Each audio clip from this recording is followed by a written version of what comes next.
Chapter 380. You're awake. Before Ling Yunhe opened his eyes, he heard a voice in his ears. The voice wasn't hostile, and he didn't feel any killing intent around him. So he thought blankly for a while before he rubbed his eyelids and opened his eyes. He was in a dark space. The top of his head was deep and dark, and he didn't know where it led to. He was surrounded by tangled vines, looking very dirty. He was lying on the moist soil with only a thin robe between him and the ground. He could even smell the fragrance of the soil.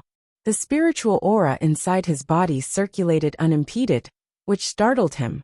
He already had internal injuries, and he was attacked several times. In the end, he fainted due to the recoil of his aura. He thought his injuries were serious, but he didn't expect that his meridians and dantian were still intact when he woke up. He just lost some strength. Fellow Taoist Ling? Mo Tiange frowned when she saw the dazed Ling Yunhe in front of her. Could it be that his injuries were too serious, and he hadn't recovered yet? Hearing her voice, Ling Yunhe's attention slowly focused, and finally focused on her face. So it's fellow Taoist Qin. Ling Yunhe nodded at her, then turned to look at his surroundings and asked, "Did you save me?" Mo Tiange shook her head. "I didn't do it alone." She spoke politely, but Ling Yunhe felt a bit grateful. He sat up, looked around, then looked down at himself, and found that he didn't lose his magic weapon, and the spiritual beast vulture was still in his spiritual beast bag. He finally felt relieved. Where is this?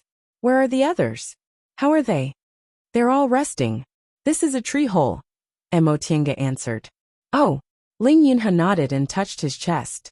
What happened to my injuries? Mo Tiange said lightly. I happen to have some healing medicinal pills. After fellow Taoist Yunfei exchanged them with me and examined them, I gave them to you. Really? Ling Yunhe pressed his dantian and took a deep look at Mo Tiange. Fellow Taoist Qin's medicinal pills are really extraordinary. I thank you. He was well aware of his own injuries. There were internal injuries in his dantian, and on top of that, he had forcefully stimulated his Zhen Yuan to escape from the giant ape's pursuit. It could be said that even if he returned alive and won the position of sect leader, it would take him years, or even decades to recover to his original state. But now, Mo Tiange's medicinal pills managed to control his injuries in time, leaving only some residual injuries. If he could recuperate properly, it could save him at least half of the time. More importantly, his current injuries were not serious, so he had a greater chance of winning the sect leader selection.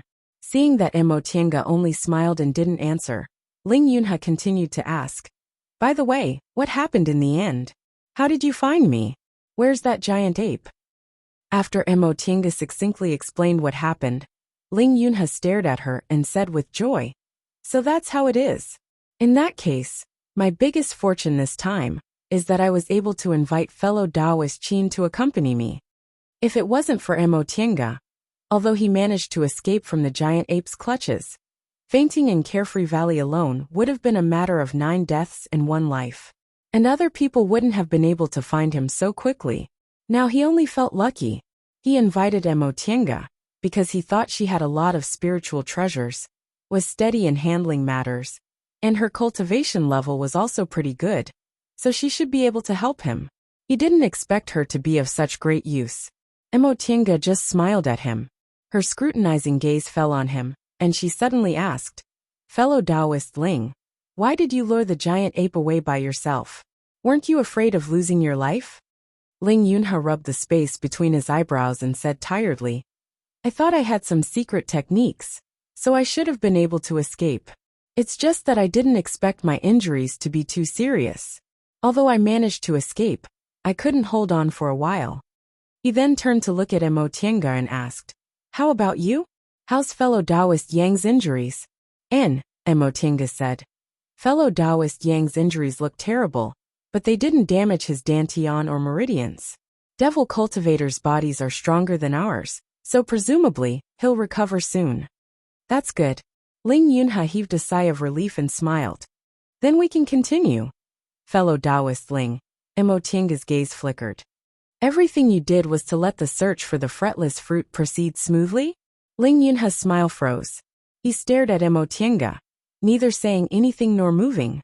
After a while, he shifted his gaze away and said with a smile, I can only say that while we're still companions, you can trust me. Emotinga noticed he said you instead of you. She frowned. Fellow Taoist Ling, why did you say that? Could it be that you think other people aren't trustworthy? Ling Yunhe shook his head and gave her a meaningful look. Fellow Taoist Qin, whether other people are trustworthy or not, you know very well. Emotinga was silent. They were all outstanding core formation cultivators. Because of this, they didn't dare to trust others easily, and couldn't trust others easily. Apart from Ling Yunfei and Tian Jiqian, Tianqin was too mysterious, Yang Qingji was too suspicious, and she was too cautious. In fact, none of them were trustworthy.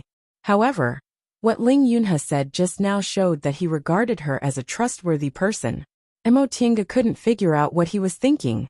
She tilted her head and thought for a while, then asked directly, Do you think I'm trustworthy? Ling Yunhe showed a faint smile, then sighed tiredly again. At this moment, he didn't seem to mind showing his exhaustion in front of Emotinga at all. I was selected as one of the candidates for the head of Juyin sect. So of course I have a good eye for people. People like fellow Taoist Qin can be befriended but not bullied. If I treat you with courtesy, I'll return the courtesy. But if I always guard against you, I'll make you feel disgusted. Fellow Taoist Qin, am I right? Emotinga looked surprised. Even she herself hadn't thought about it carefully. But Ling Yunhe's conclusion made her think it was right. If people don't offend me, I won't offend them. If people offend me, I'll kill them. Ling Yunhe smiled when he saw the expression on Emotinga's face. This time, his smile wasn't like his usual one. Although it was cordial, it also kept people at a distance. Instead, it carried a bit of childlike complacency and a carefreeness without any burden. I'm right? Emotinga stared at the top of the tree for a long time, then smiled helplessly. If I didn't know better, I'd think fellow Taoist Ling, and I have known each other for a long time. The smile on Ling Yunhe's face grew wider. After laughing for a while, he said, Fellow Taoist Qin, why aren't you a man? Ha! Emotinga didn't understand. Ling Yunhe continued, It's not that I look down on women, but... He paused for a long time and didn't finish his sentence. However, Emotinga somewhat understood what he meant. It was always more convenient to make friends with people of the same sex than with people of the opposite sex, and it was easier to become confidants. At this time, she suddenly thought of Nie Wushang. If it weren't for their opposing positions and those unclear grudges, maybe she and Nie Wushang could become confidants? She wondered how Nie Wushang was now. Did she find a way to control her own primordial devil aura? Fellow Taoist Qin? Emotinga regained her train of thought. Ling Yunhe looked at her and asked, Are you thinking of someone else? Ha! As soon as she met Ling Yunhe's gaze, Emotinga knew he misunderstood. However, this misunderstanding didn't need to be explained, so she acquiesced. Upon seeing her expression, a trace of disappointment flashed across Ling Yunhe's eyes. When he realized this, he was startled. Fortunately, he heard Emotinga's question in time.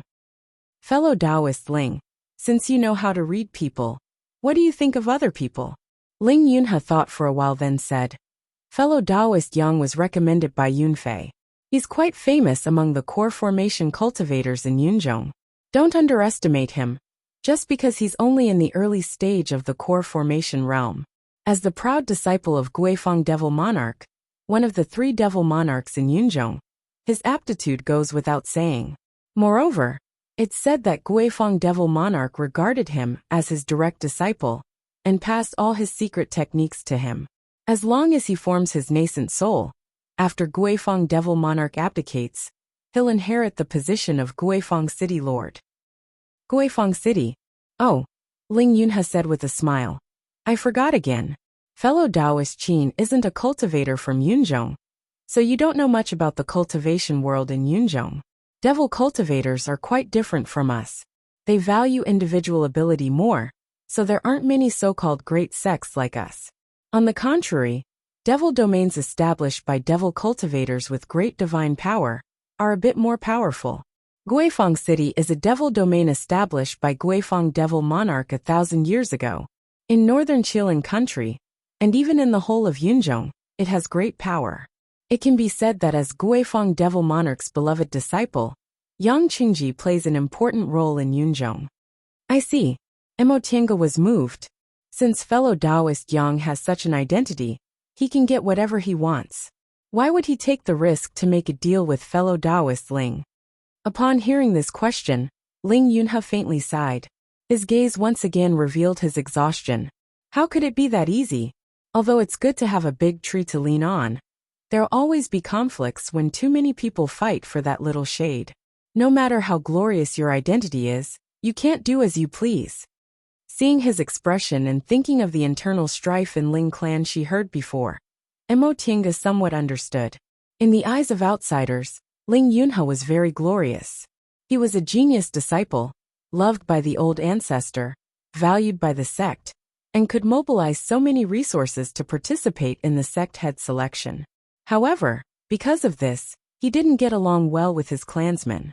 They fought openly and secretly, and he even got injured.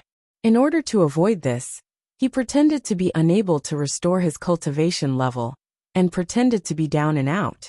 The helplessness and depression in this matter was very difficult for outsiders to understand. Although Mo Tiange was also a disciple of a great sect, neither her master nor Qin Shi participated in the power struggle. And they also didn't have the burden of a clan, so they were always relaxed. She suddenly remembered that her master was a nascent soul cultivator, and had a junior like Qin Shi. But he unexpectedly never thought about establishing a cultivation clan. Was it because of this reason? Guifeng Devil Monarch didn't only have one disciple. It's precisely because he's the most valued that some things are more difficult to handle. Ling Yunhe smiled and continued. As for that fellow Taoist Tiancan, he pondered for a while then shook his head. I met that person by accident. He's very strong, but he's too mysterious. Even now, I still can't tell whether he's a friend or a foe. At this point, Ling Yunhe once again looked at Mo Tiange with a meaningful gaze. However, fellow Taoist Qin must have a good relationship with this fellow Taoist Tiancan. Mo Tiange smiled faintly and didn't explain further. What about your younger brother and fellow Taoist Tian? Ling Yunhe was stunned. What do they have to say? Mo Tiange understood and nodded. It seems they're the people fellow Taoist Ling trusts the most. Of course, otherwise I wouldn't have asked them to come with me, Ling Yunhe said. Yunfei has been close to me since we were young. We're both from a branch family of Ling clan, and we're close in age. We've been supporting each other for so many years. As for brother Tian, we've also been friends for many years. For me, he's even more reliable than some people with the same surname. In other words, the two of them are people I don't need to guard against. Ling Yunhe spoke from the bottom of his heart, as if he didn't hide anything. This kind of trust made Mo Tiange feel a bit overboard. She thought Ling Yunhe was right. With her character, she could be befriended but couldn't be deceived. Since other people trusted her, she couldn't do anything that betrayed their trust. This wasn't good. The more he said, the more she would be bound, wouldn't it? Chapter 381. Fellow Taoist Qin. Noticing that someone was approaching, the two of them stopped talking. Then Tiansan's voice came from outside. Fellow Taoist Tiancan? Mo Tiange raised her voice. Tiancan came in from the tree hole, and nodded at the two of them. It seems fellow Taoist Ling's injuries are all right. Ling Yunhe showed a friendly but distant smile. Thank you for your concern, fellow Taoist Tiancan. Where are the others? How are they? Very good. Tiansan's eyes paused on the two of them for a while, then moved away as if nothing had happened. Fellow Taoist Yang said he's fine now. That's good. Ling Yunhe nodded, adjusted the spiritual aura in his body again and stood up. Let's meet up. After Ling Yunhe walked out, Tiansan's gaze fell on Mo Tiange. Mo Tiange smiled indifferently. The conversation between her and Ling Yunhe didn't affect the agreement between her and Tiancan. If Ling Yunhe didn't turn hostile, she and Tiancan wouldn't have to turn against each other. If Ling Yunhe really had other intentions, she certainly wouldn't resign herself to death because of his words. The three of them walked out of the tree hole with their own thoughts. They found this tree hole when they found Ling Yunhe. This tree hole grew between a place with spiritual aura and a place with devil aura, but it wasn't affected by the two auras. No one knew how long it had been growing here, but it formed a natural tree hole, which was perfect for the heavily injured Ling Yunha. As for the others, Yang Qingji went to the place with devil aura to heal himself. After Ling Yunha settled down, Ling Yunfei adjusted his breath in a place with spiritual aura nearby. At this thought, Emotinga pondered. She came to see Ling Yunha like this, but Tianqin followed her closely, and Ling Yunha was injured. Wasn't Ling Yunfei worried at all? She always felt Ling Yunha trusted Ling Yunfei too much. He trusted him so much that he treated him like his own limbs. Not only did he not doubt him, but he also didn't seem to want to win him over. Emotinga hoped his trust would be reciprocated. Second brother. Ling Yunfei rushed over in surprise when he saw Ling Yunha. Are you really okay? Ling Yunha smiled at him. Yes. Fellow Taoist Qin's medicinal pills are really miraculous. Yes, I have to thank fellow Taoist Qin. Ling Yunfei cupped his hands and bowed towards Emotinga. Emotinga said faintly, fellow Taoist Yunfei doesn't need to be too polite. I gave you the medicinal pills, but I also accepted your things. Ling Yunfei's healing medicinal pills didn't have any effect, so he used some materials to exchange with others. In the end, Emotinga took out her own medicinal pills. The two brothers talked for a while more, and Ling Yunfei excitedly ran off to find Yang Qingji. Very soon, the six of them met up again. Fellow Taoist Yang, how are your injuries?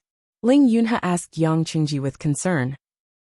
Most of the devil qi on his body dissipated, revealing a pale and unruly face. This wasn't Emotinga's first time seeing Yang Qingji's true appearance, but she still found it very interesting. When he was surrounded by the demonic energy, Yang Qingji had always maintained a calm image. In the end, he discovered that he was still such a young and immature youth. The contrast was too great. It's fine. Yang Qingji's voice was low, and his expression was wooden. Fellow Taoist Ling, you can continue to move at any time. Ling Yunha looked at the others and said, that being the case, I won't talk nonsense. We've been delayed for a few days. If we stay in Carefree Valley any longer, even with the soul restraining bead, our cultivation will be affected. Let's go now. We'll talk on the way. Brother Ling, how about your injuries? Tian Jiqian asked. Although you've suppressed your injuries, if you fight, you seem to be a bit weak, right? It doesn't matter. Ling Yunha said, fellow Taoist Qin's medicinal pills are very good. Now that my dantian and meridians are protected, I'll take some healing medicinal pills. It won't be a problem to fight. At most, it'll be a bit troublesome when we return. Is that so? Tian Jiqian looked at Emotinga in surprise. I didn't expect fellow Taoist Qin to not only have outstanding magic weapons, but also have such miraculous medicinal pills. He originally thought it was just some strong healing medicinal pills. He didn't expect it could actually treat the injuries of her dantian and meridians. Emotinga smiled without saying anything. Among the people present, who didn't have some spiritual treasures, she wasn't the only one. After a simple agreement, everyone packed up and once again set out on their journey. Ling Yunha said the carefree fruit could grow anywhere in Carefree Valley. Moreover, it could burrow into the ground and escape like a living thing. Therefore, they had no other choice but to walk all over Carefree Valley. Carefree Valley was too big, so the process of finding the fruit definitely wouldn't be easy. Before encountering the three giant apes, they had just entered the valley, so they hadn't gone to many places yet. From now on, there were many places they had to search, so they couldn't waste any more time. Ling Yunha and Yang Qingji were injured, so they stayed at the back. Ling Yunfei and Tianqin led the way, while they and Tian Jiqian walked in the middle. Emotinga stayed at the back. After walking for a while, Tian Jiqian turned around and deliberately stopped, waiting for Emotinga to catch up. Fellow Taoist Qin, Emotinga vigilantly paid attention to her surroundings while nodding calmly. Fellow Taoist Tian, what's the matter? Tian Jiqian hesitated for a moment before saying, when we encountered the giant apes a few days ago, I saw fellow Taoist Qin's magic weapon seem to be a formation tool. Emotinga said, it can't be considered a formation tool. It just has the ability of an illusory formation. Tian Jiqian's eyes brightened. This kind of magic weapon is rare. Could fellow Taoist Qin tell me more about it? He added. If it's not convenient, fellow Taoist can talk to me about the Tao of formations. Let's forget about the magic weapon. Before Mo Tiange could say anything, Ling Yunhe, who was walking in front of them, turned around and said with a smile, Fellow Taoist Qin, this brother Tian of mine doesn't have any hobbies in his life, but he likes to study the Tao of formations. He's eager to hunt now. If you don't tell him, he'll be itching for several days. If you don't have any secrets, fellow Taoist, please tell me. There's nothing to hide, Mo Tiange said with a smile. It's just that when I was refining the magic weapon, I added some formation-laying methods. A formation expert like fellow Taoist Tian will understand after listening to me. Soon after, Mo Tiange briefly told Tian Jiqian about the illusory formation in the heaven and earth fan. In fact, the illusory formation in the heaven and earth fan wasn't exquisite, but it was a natal magic weapon that could always be nourished in the Dantian. If there was anything wrong with it, it could always be modified. Therefore, even if she told Tian Jiqian now, he couldn't just break the illusory formation in the heaven and earth fan. After all, the Tao of formations focused on practicality. Even aura refining formation masters knew the basic Tao of yin and yang of the 5 elements like the back of their hands. However, if they wanted to use it in formations, they needed a deep understanding of it and a subtle grasp of spiritual aura. In this regard, the advantage of the heaven and earth fan was obvious. It could change according to its master's will. Every time it laid an illusory formation, it would be different. As long as the foundation of the illusory formation was grasped, the heaven and earth fan could change itself at will. Tian Jiqian's eyes lit up, and he nodded repeatedly. Most of the cultivators in our 5 Elements Valley's natal magic weapons are formation-laying tools, but none of them are like fellow Taoist Qin. You can move and stay still, attack and defend at the same time. Not only can you lay formations at any time, but you can also use spells to break the enemy. It turns out fellow Taoist Qin has such profound attainments in formations. I've benefited a lot from your words. Thank you, thank you. As he spoke, he bowed repeatedly. Mo Tiange smiled and said, Although I've learned the Tao of formations from my family, I'm not a formation master like fellow Taoist Tian. The reason I was able to refine this kind of magic weapon was because of my elder's guidance. I didn't do it alone. Oh, Tian Jiqian became even more excited. May I know where fellow Taoist Qin lives? Can I pay you a visit? Mo Tiange shook her head awkwardly. Fellow Taoist Tian should know that I've lived in the outer endless sea for a long time, which is quite far from Yunzhong. I'm afraid it won't be convenient. Oh, Tian Jiqian looked disappointed. Brother Tian. Ling Yunhe turned around and said with a smile, If worst comes to worst, we'll invite fellow Taoist Qin to stay in our Ling clan for a while after this is done. You two can exchange more about the Tao of formations. You're right. Tian Jiqian became happy again. He cupped his hands towards Mo Tiange and said, Fellow Taoist Qin, please don't refuse. I also want to invite fellow Taoist Qin to our 5 Elements Valley to exchange more pointers with us. Mo Tiange smiled. It's also my honor to exchange pointers with the formation masters of 5 Elements Valley. Then it's a deal, Tian Jiqian said hurriedly, afraid she'd go back on her word. Mo Tiange smiled helplessly. Although she was proficient in the Tao of formations, she might not be as good as a master like Tian Jiqian. However, when he heard there was a formation technique he didn't know, he eagerly asked for advice. He was really an idiot. Second brother. Ling Yunfei turned around and said hesitantly, There seems to be something in front of us. Mo Tiange had long noticed that the fluctuation of breath in front of them was unusual. Ling Yunhe's divine sense wasn't inferior to hers, so he must have noticed it long ago. However, his expression remained the same, so he must have already prepared a countermeasure. Sure enough, Ling Yunhe said calmly, I know. Continue. Oh. Ling Yunfei turned around and continued to lead the way. After walking for a while, they saw a stone forest filled with oddly shaped rocks. Ling Yunfei and Tianqin stopped in their tracks. Second brother, this is.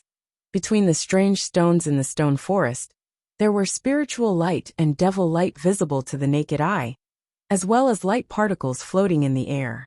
In all her years of life, Emo Tienga had never seen such a strange and bizarre scene. In the inner valley of Carefree Valley, spiritual aura, devil aura, and filthy aura were intertwined and distributed, as if they were demarcated on a chessboard. Each had its own territory, and didn't interfere with the other. The outer valley, on the other hand, was a place where the three chi intersected, and the chi was chaotic. Once cultivators entered, their chi would be affected and become unstable. They needed the spirit-restraining orb and Tianjiqian's array to display their usual strength. But in this stone forest, it was completely different from the outer valley and the other places in the inner valley. It could be said that its aura was mixed, but the three auras all turned into spiritual light and danced in the air. It could be said that its aura was stable, but the filthy aura of spirit and devil aura were mixed together, so ordinary people couldn't step in at all. The scene in front of them was like pouring three kinds of pigments into water, stirring them, and mixing them into a new color that was indistinguishable from each other. Upon a closer look, these three lights were clearly separated by a similar distance, yet they seemed to interweave into a net, blocking everyone's path. How do we get past this? Tianqian muttered to himself. He looked around, but there was no other way out. When he flew into the air, he realized that this net went all the way to the sky. Even if he could fly past it, it would be beyond the range of Ling Yunha's senses. In that case, if the carefree fruit was in the stone forest, he wouldn't be able to sense it. Fellow Taoist Ling, you have a way, right? Tianqian asked. Ling Yunha nodded. Of course. Chapter 382. Ling Yunha took out a jade bottle from his Qianquan bag and raised his hand. The jade bottle flew up and floated in the air. Brother Tian, Ling Yunha shouted. Tianjiqian immediately answered. I know. As he spoke, he pointed with his spiritual aura, and the jade plate in his hand spun rapidly. Right at that moment, a puff of smoke rose from the jade bottle in the air. Suddenly, a refreshing fragrance appeared in their surroundings, making them feel refreshed. The spiritual aura inside their bodies started to circulate faster. On Tianjiqian's jade plate, yin and yang flashed, and the five elements moved from slow to fast, and from fast to slow. After a long time it finally stopped. When the needle on the jade plate stopped completely, Tianjiqian pointed with his right hand, and shot out an invisible spiritual energy. Stop! A steady force flowed out, and the light of the three chi in the surroundings suddenly stopped, no longer drifting. Ling Yunha immediately jumped up. An ordinary cloth bag appeared in his hand. He began to wave it left and right, collecting the light particles condensed from the three chis into the bag, as if they were tangible beads. As he waved the cloth bag, the light particles in the stone forest became fewer and fewer, gradually clearing a path. After a while Ling Yunha finally stopped.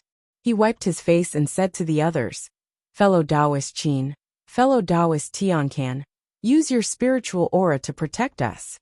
Emo Tienga and Tianqian nodded. They then used their auras to form a spiritual aura barrier around the six of them, blocking the light of the three chis outside. Second brother, are your injuries okay? Ling Yunfei asked. They're fine. It's just a loss of spiritual aura. Alright, let's not waste time. Let's go. The six of them entered the passage. When they reached the end, Ling Yunha handed the cloth bag to Ling Yunfei. Ling Yunfei used the same method to clear a path. Although Ling Yunfei's cultivation level wasn't high, he wasn't bad at spells. Moreover, the stone forest wasn't too deep, so the path was cleared very quickly. When the six of them were about to walk out of the stone forest, the jade bottle in the air suddenly swayed and fell from above. Brother Ling! Tianjiqian reacted quickly and hurriedly retreated as he shouted. Seeing this, Ling Yunha's expression changed. He crossed his hands and made a set of complicated hand seals, hitting the jade bottle. Halfway to the ground, the cloud-ascending crane caught the jade bottle and stopped its fall. However, it could not stabilize itself. It swayed as if it was struggling between two forces. Ling Yunha's face flushed red as he struggled to form another set of hand seals. Finally, the jade bottle slowly stabilized. Seeing this, everyone heaved a sigh of relief. Just as they were about to continue forward, The three lights that had been cleared suddenly flashed again, intertwining to form a net that trapped the six of them in the center.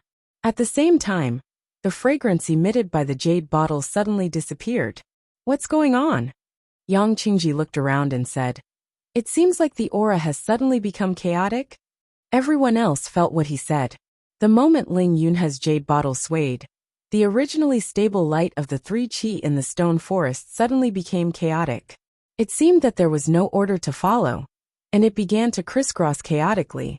This situation was a little similar to when they first entered the outer valley, but the three qis here were even more complicated and intertwined, making the situation even more complicated and inexplicably strange.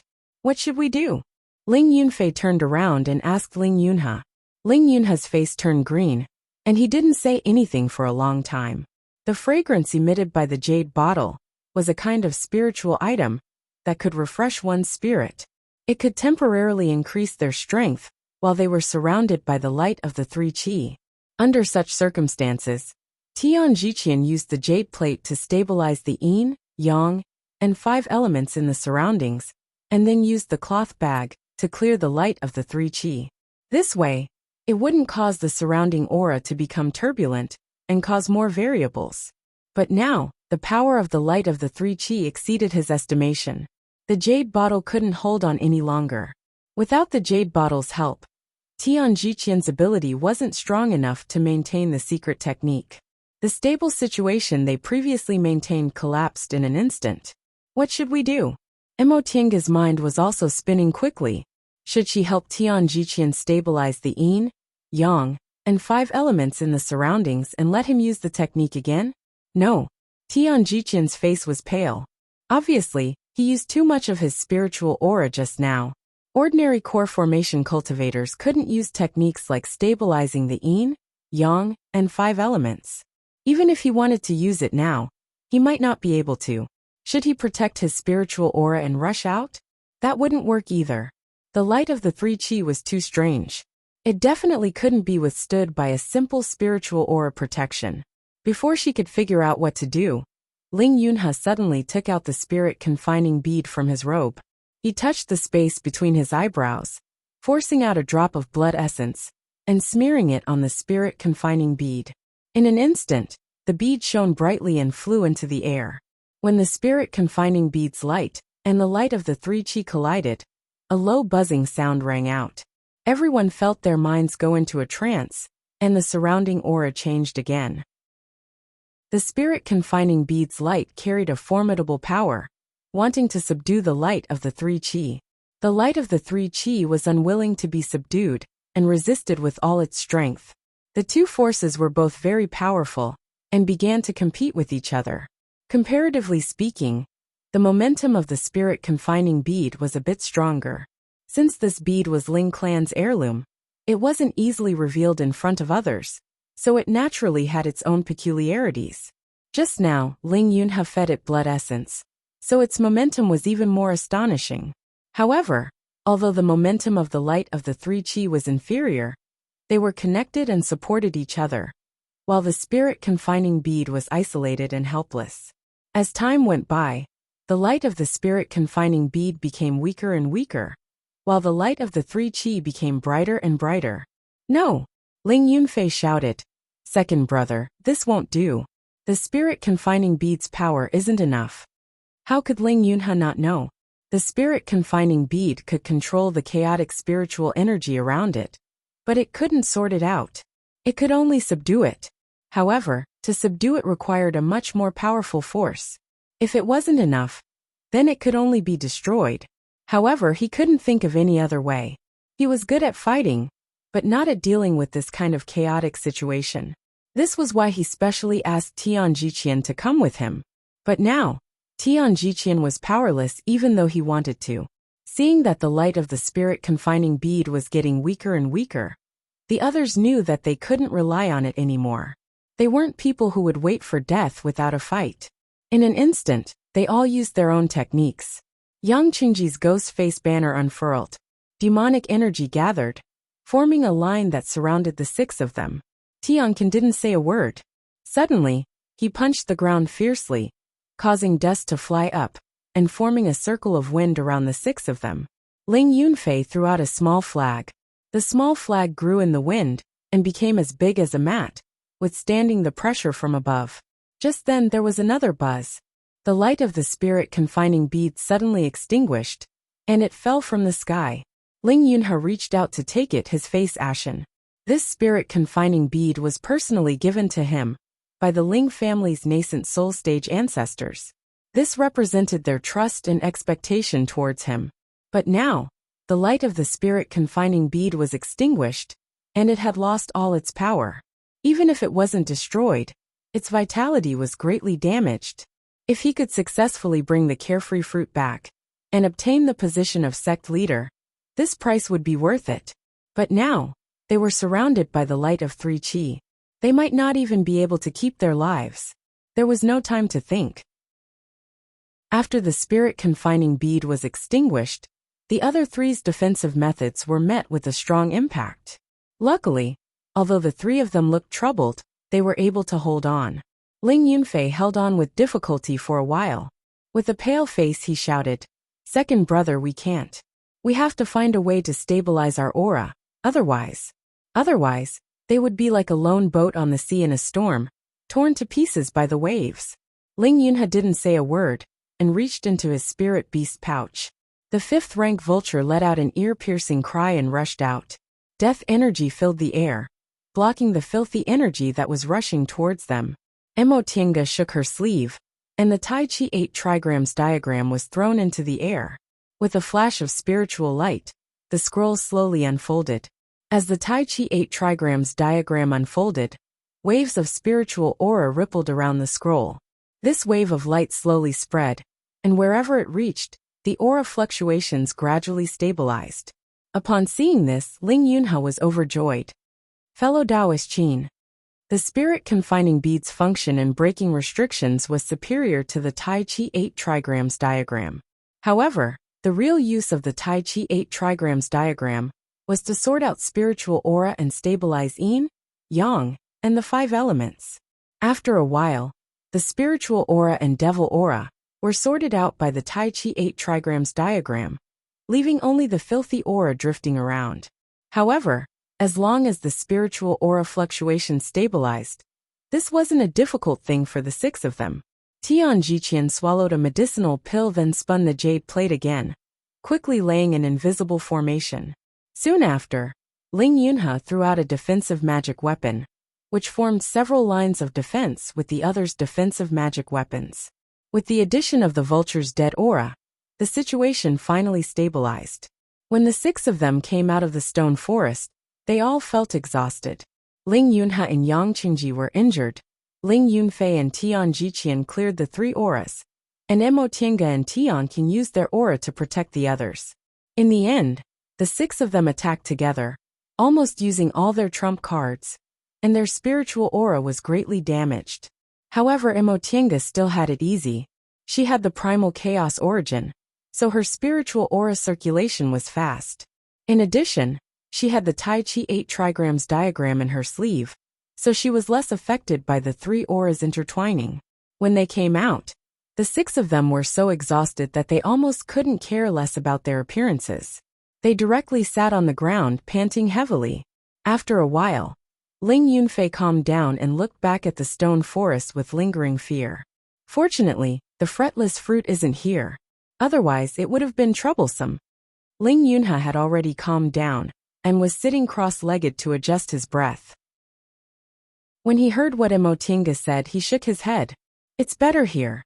Although the 3 auras in the stone forest are troublesome, there's always a way to solve them. It's always troublesome to find the fretless fruit, but it'll be easy once we find it. Second brother.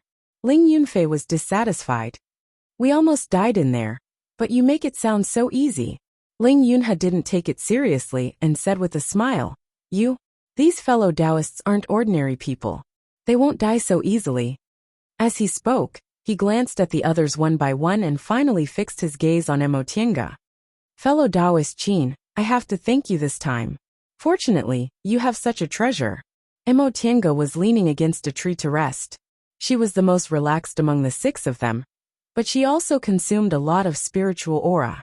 Right now, she swallowed some high-grade restorative panaceas and took several middle-grade spirit stones to replenish her spiritual aura. Upon hearing Ling Yunha's voice, she opened her eyes. Even without my magic weapon, fellow Taoist should have been able to escape safely. Fellow Taoist Ling is too polite. But with this thing, it'll be a lot easier for us. Ling Yunha, who was still staring at her, suddenly asked, Fellow Taoist Qin, where did you get such an amazing spiritual treasure? Chapter 383. Silence. When Ling Yunha asked that question, all 5 people's gazes fell on Mo Tiange. Some of them were curious, and some were even more vigilant, but no one spoke. Just saying she came from the outer endless sea certainly couldn't dispel their doubts.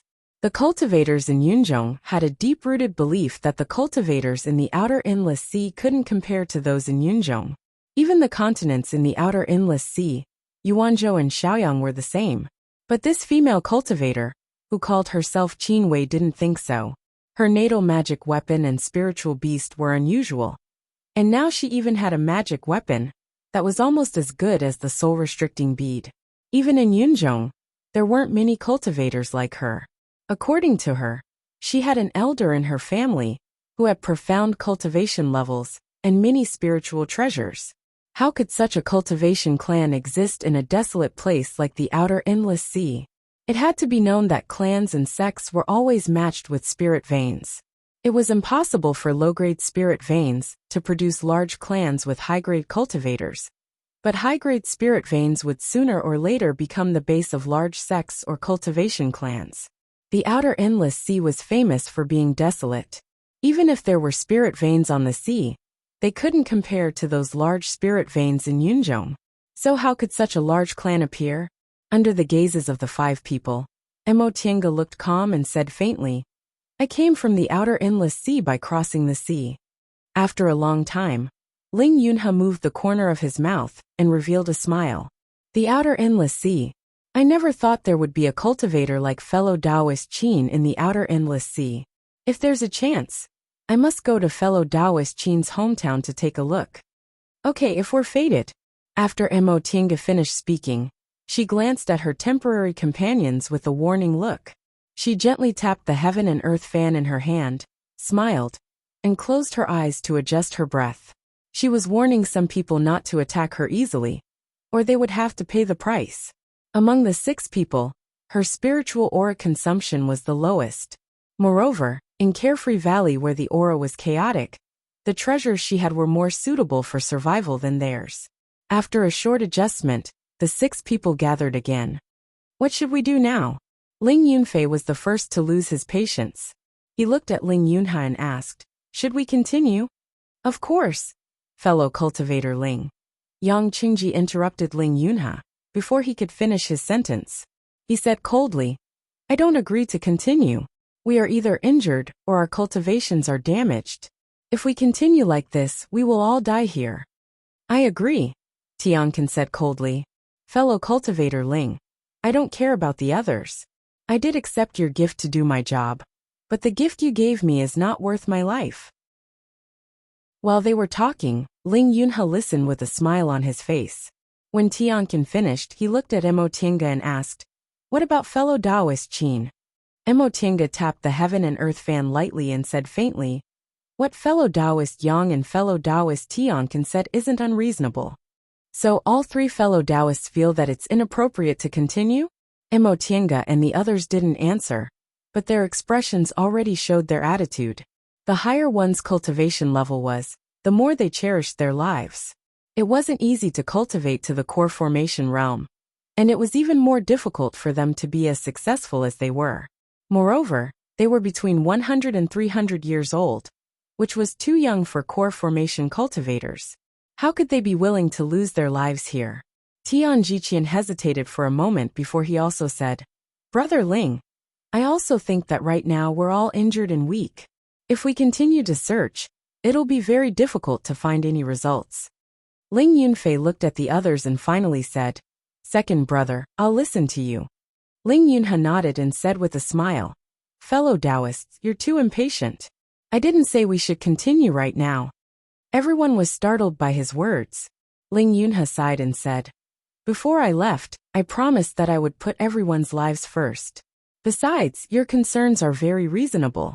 Fellow Taoist Yang and I are injured, and the other fellow Taoists have used too much spiritual power. If we continue, I'm afraid we'll die here before we find the worryless fruit. I came here to find the worryless fruit and take back the position of sect leader. I don't want to die here for nothing." Ling Yunhe's attitude made everyone sigh in relief. If he insisted, it would be difficult to deal with them. Even if they split up, it would be very difficult for them to leave the worryless valley safely. This worryless valley was too strange. Yang Qingji softened his tone and asked, "Then what does fellow Taoist Ling think we should do next?" "Naturally, we'll continue after we rest and reorganize," Ling Yunhe said. "We lost too much just now, so we need to recover our strength first. Fellow Taoist Yang, how long do you think it'll take for your injuries to recover?" Yang Qingji lowered his head, calculated, and answered, 3 days later I'll be fine." Oh, Ling Yunhe was shocked. Although he didn't know much about the cultivation of a demonic cultivator, he could tell that Yang Qingji's injuries were not light. How could he be fine in 3 days? He quickly regained his composure and said, "Then I'll have to trouble fellow Taoist Yang to wait a bit longer. My injuries might need 5 days." Ling Yunhe didn't wait for the others to answer, and turned to Mo Tiange. "Fellow Taoist Qin, does your magic weapon have the effect of stabilizing spiritual aura?" "Yes," Mo Tiange answered frankly. In any case, she had already used the Tai Chi 8 diagrams, so she didn't need to hide it. Ling Yunhe said, "My soul restraining bead is too damaged and can't be used for the time being. Can I borrow your magic weapon?" Mo Tiange smiled.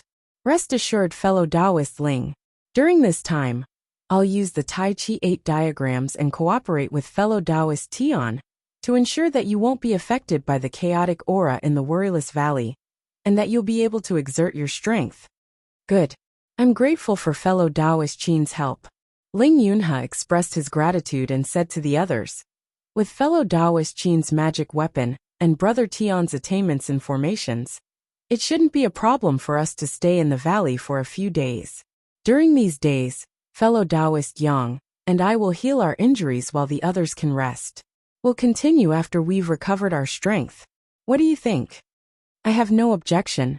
Yang Qingji was the first to agree. He then nodded at the others and said, "I'm going to find a place to heal my injuries. If there's anything else, you can look for me." After Yang Qingji left, Tiankin also stood up. "That being the case, I'll also go rest. I used too much spiritual aura just now." After the two of them left, Ling Yunhe looked at Mo Tiange helplessly. "Fellow Taoist Qin, then you." "I'll also go rest." Mo Tiange nodded at the three of them, then found a place in Tian Jiqian's defensive formation. After casting a spell on the Tai Chi 8 diagrams, she also closed her eyes and began to meditate. Seeing the three of them recuperating and meditating, Ling Yunhe, Tian Jiqian, and Tian Jiqian sat in silence for a while. Tian Jiqian asked, "Brother Ling, are they really reliable?" Ling Yunhe's gaze moved back and forth between Yang Qingji, Tian Kan, and Mo Tiange. In the end, he shook his head. "I don't know, second brother." Ling Yunfei raised his head and looked at him with a puzzled expression. "I don't understand. Why did you look for outsiders? Don't tell me there aren't many people you can trust in our Ling clan and the entire Juyan sect?" Ling Yunhe was speechless for a long time when he saw Ling Yunfei's puzzled expression. Then he called out again, "Second brother, I know you've always been smarter than me, but you shouldn't always keep things to yourself.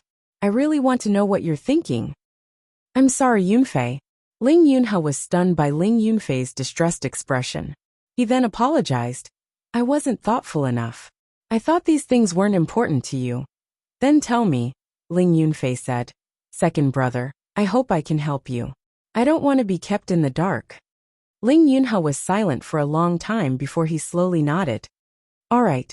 He rubbed the space between his eyebrows and thought for a while before he said, "The Juyan sect's sect head selection has always been a power struggle between the sect and the clan.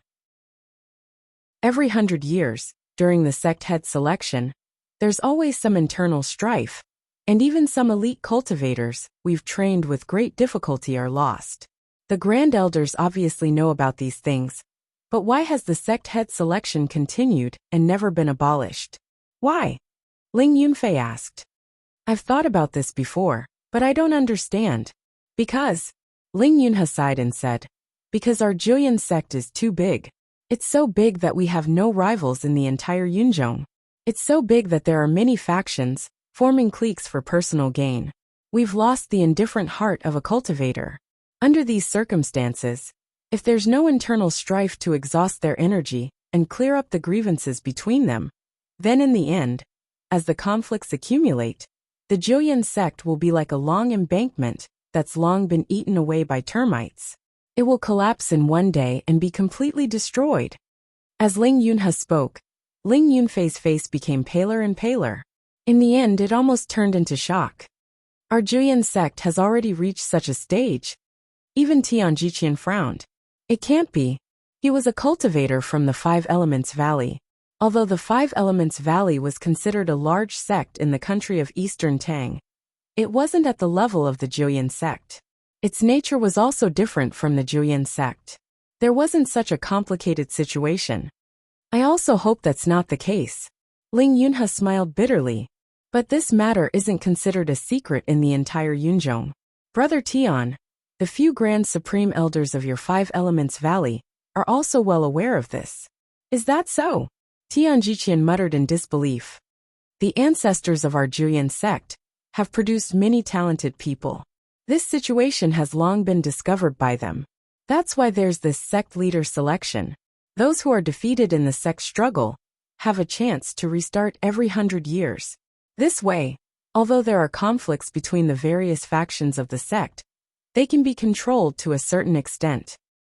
Ling Yunfei was silent for a while, then asked, what does this have to do with you choosing to travel with an outsider, second brother?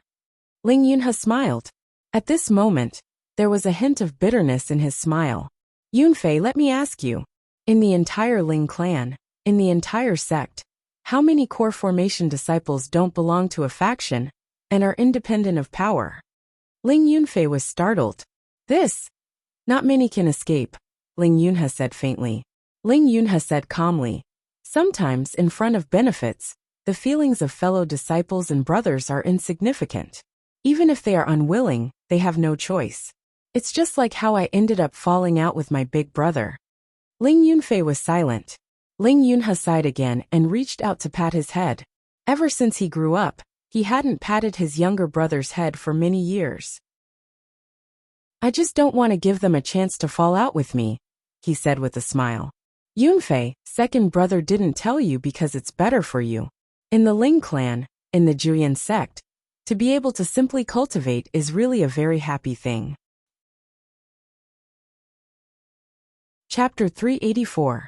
Emo Tiange didn't know what the Ling brothers were talking about. After resting for half a day, her spiritual aura had recovered. At that moment, a spiritual aura fluctuation came from not far away, and a golden fox ran towards them. Squeak! Feifei ran into Emo Tiange's arms and rubbed against her like a spoiled child. Emo Tiange randomly picked up a medicinal pill and fed it like an ordinary cultivator pacifying a spiritual beast, but the two of them were communicating with their divine comprehensions. Feifei, why did you come back? Did you find anything? Although Carefree Valley's terrain was complex and the spiritual aura was chaotic, it wasn't a problem for Feifei. Feifei was a kind of spiritual beast that lacked magical power, but could quickly adapt to its surroundings. Its own spiritual aura was very gentle, and almost didn't conflict with other auras. Emo Tiange remembered that when she got the stone tablet that recorded the so-called Divine Dragon secret technique from Ren Yufeng, she almost lost her mind. It was Feifei who saved her. Its spiritual aura was gentle and stable, which could clear people's minds. Feifei wagged its tail and ate the medicinal pill. It raised its head and asked instead of answering, "What's this? Don't you have clear sky pills?" Emo Tiange knocked its head. "There are so many people, how can I take clear sky pills? If other people knew I gave clear sky pills to spiritual beasts, wouldn't they immediately want to kill me? Even in Yunzhong, Medicinal pills like clear sky pills were rare.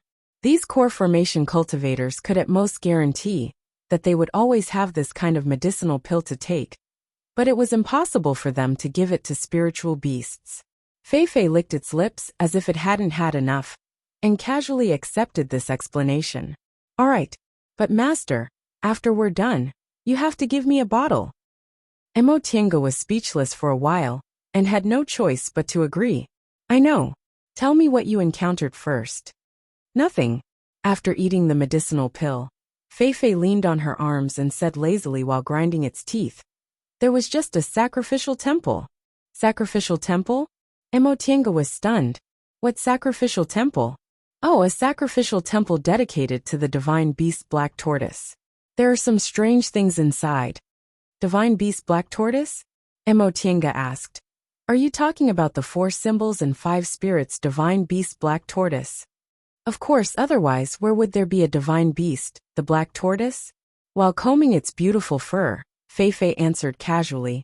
I didn't expect that after so many years, I could still find a temple worshipping one of the 4 mythological beasts in the human world. Well, it looks very old. It should be something from millions of years ago. Several million years ago. Could it be that the god realm had just been established, and the demon and spirit realms had yet to be separated into the primordial era? Mo Tiange suddenly recalled her experience many years ago. She once found a divine dragon sacrificial temple in the northernmost glacier in the celestial pole. At the bottom of the northernmost sea, looking at the murals inside, they were indeed something from several million years ago. Could it be that there was some connection between the two? Where is this shrine? Well, this is really hard to say. Fei finished combing its golden fur and began to examine its claws. It was Stone who brought me there. About to the west, there is a waterfall. At the bottom of the waterfall, there is a vortex formed by the 3 energies. Fei didn't have a very clear idea of directions. This was related to the fact that it could always find a guide. Besides, it was originally lazy and didn't want to remember these things. Don't look at me like that. Fei lazily leaned on her chest and rolled around. Although I can't explain it clearly, it won't be a problem to take you there. All right. Mo Tiange was already very satisfied that it could say that. After thinking for a moment, she asked, Did you go into that sacrificial temple? What's the situation? What's inside? A sacrificial temple is a sacrificial temple. What's the situation? Fei. All right. Fei raised its claws in surrender. You're the master, so you have the final say. What do you want to know? What does that sacrificial temple look like? Are there any traces of people? The Black Tortoise is worshipped inside. Does it have any wonderful power? Fei tilted its head and thought for a moment. It then said slowly, That sacrificial temple is very big and has a lot of tunnels. If it wasn't for Stone leading me, I definitely would have gotten lost. There's a shrine inside that worshipped the Colossus Black Tortoise. Oh, its aura is very powerful. Fei's eyes were filled with confusion. It's very strange. The sacrificial temple from millions of years ago actually retains the aura of such a powerful divine beast and hasn't dissipated. Black Tortoise's aura? Mo Tiange asked tentatively. Right, it's indeed the Black Tortoise's aura. Fei wagged its tail and smacked its lips pitifully. Why isn't it the white tiger? What's wrong with the white tiger? Mo Tiange didn't understand. What's the difference between the white tiger and the black tortoise? Stupid. Fei rolled its eyes at her. The 4 symbols and 5 spirits all have their own 5 elements. The black tortoise's attribute is water, and the white tiger's attribute is metal. If it's the white tiger's, since I'm the descendant of a divine beast, I can absorb the white tiger's aura to enhance my strength. What do you mean? You don't believe me? No. You can continue. Fei thought for a moment and said, The Black Tortoise's aura is very powerful. The demonic beasts left in Carefree Valley are really strange. They can actually retain 3 auras at the same time. It has a lot to do with this Black Tortoise sacrificial temple. What do they have to do with it? Well, Fei thought for a while and said, Let's put it this way. The reason they can survive in such a strange environment is because of the Black Tortoise's aura. After I came into contact with the demonic beasts here, I found they all have a weak black tortoise's aura. Emotinga didn't speak for a long time. Feifei blinked and asked, Master, what are you thinking about? Wait. Emotinga felt she seemed to have grasped a key point. The northernmost sea, the divine dragon sacrificial temple, the divine dragon's aura, the divine dragon monument, Carefree Valley in the clouds, the black tortoise sacrificial temple, the black tortoise's aura, the demonic beasts that survived with the help of the black tortoise's aura. There must be some kind of connection between these two sacrificial temples. According to Feifei's description, the existence of this black tortoise sacrificial temple was very similar to the divine dragon sacrificial temple she saw before. They both had strong divine beast auras and main halls for worship. Are there any remains of the divine beast black tortoise in this sacrificial temple? Emotinga asked. Feifei thought for a while then shook her head. I don't know. I've never seen it before. This sacrificial temple is too big, and sure to only took me inside to see it. If there were also remains of the divine beast black tortoise in this sacrificial temple, then this sacrificial temple was completely similar to the divine dragon sacrificial temple she saw before.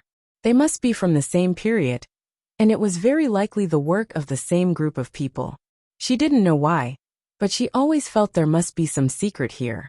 Otherwise, the divine beast's aura wouldn't have been preserved for so long. It seems I have to go there, Emotinga murmured. I have to go there. Feifei looked around then said, Master, do you want to go alone or take them with you? Emotinga was stunned. This was indeed a problem. The last time they found the divine dragon sacrificial temple, they had so many people, but more than half of them died. If she took others to the black tortoise sacrificial temple this time, there would definitely be problems. She didn't believe any cultivator could resist the temptation of the divine beast's aura. It should be said that the higher one's cultivation level was, the more they couldn't resist this kind of temptation. This time, her companions were all very strong, so she wasn't sure she could win. But if she didn't take them with her, how could she go to the sacrificial temple? This trip was invited by Ling Yunha. The reason why there were 6 people was because they needed to work together to ensure their safety in Carefree Valley. If she left these people, even if she had so many spiritual treasures, and the help of 3 5th-rank spiritual beasts, she didn't think she could leave safely. If it doesn't work, I can only wait and see. After thinking for a long time, Emotinga still didn't think there was a perfect plan. She wasn't an impulsive person. Since she couldn't guarantee her safety, she might as well come back later. Whatever. In any case, it's not White Tiger, so it has nothing to do with me. Feifei yawned then lazily leaned on her chest, found a comfortable position, and went to sleep, leaving Emotinga alone to continue thinking. 5 days passed in a flash. Sure enough, Yang Qingji finished healing on the 3rd day, and came back to meet them.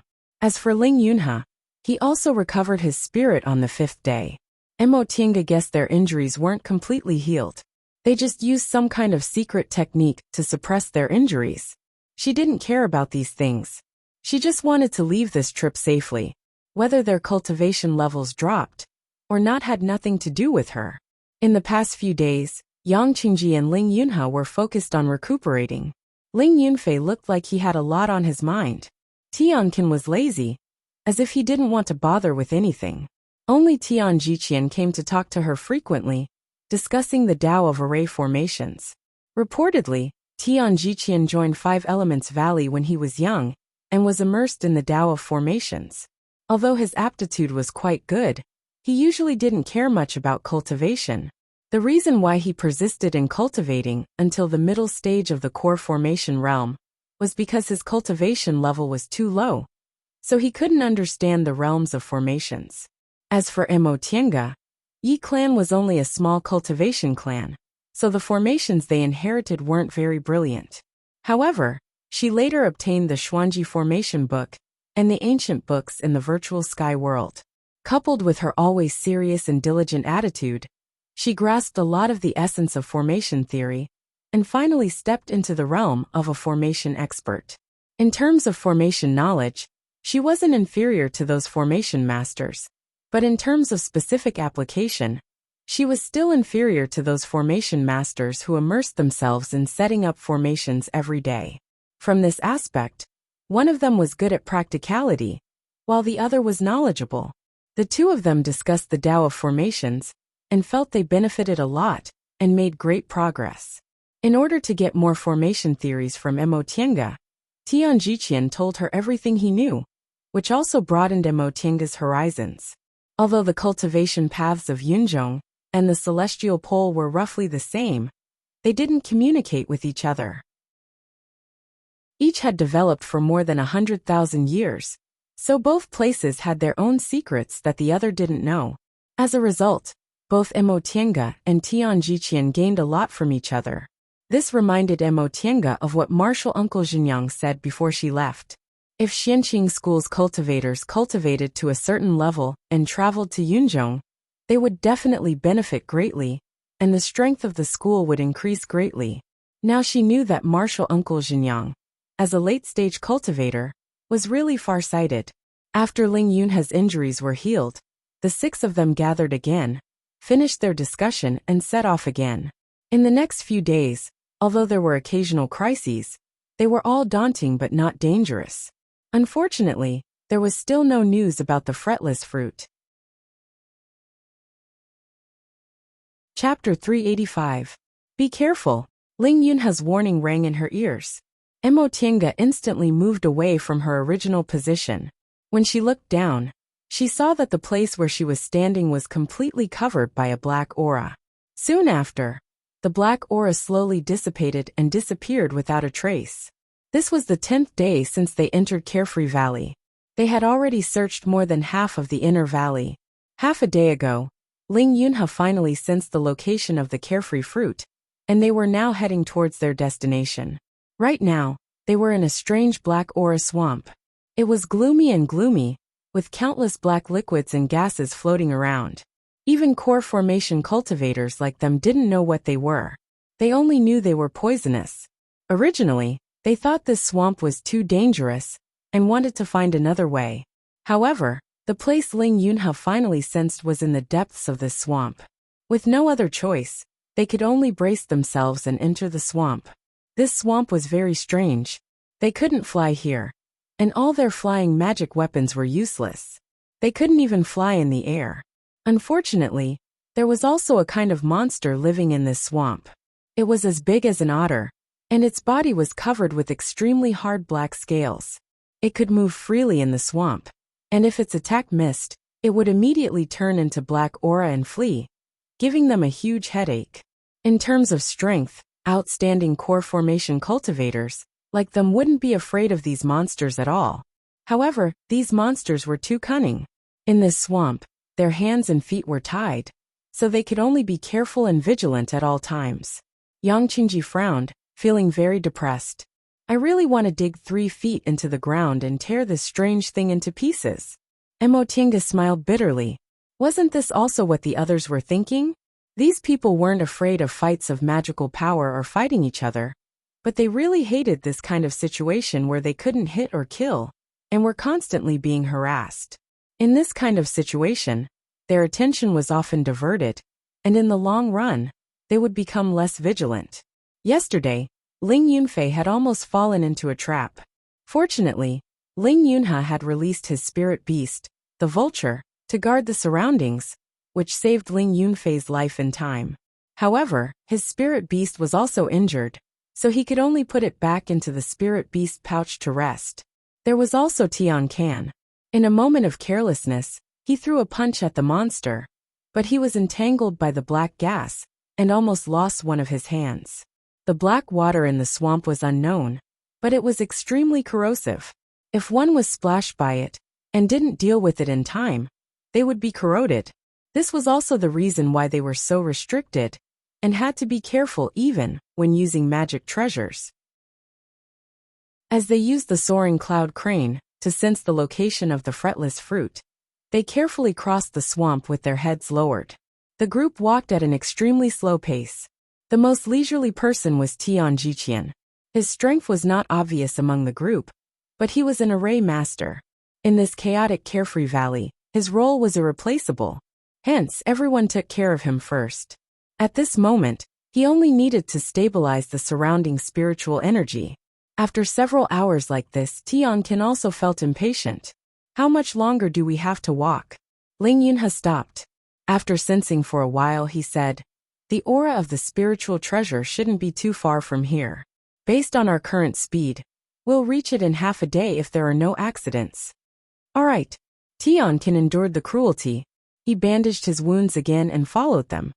Fellow Taoist Tianjiqian looked at his hand and asked, "How's your injury?" "It's a bit troublesome," Tianqin said with a frown. "I really don't know what the hell this thing is." Fellow Taoist Tianqin, rest assured. Ling Yunhe turned his head and said, "When we go back, I'll think of a way to cure your injury." Tianqin snorted. "No need. If we can go back, I'll find a way."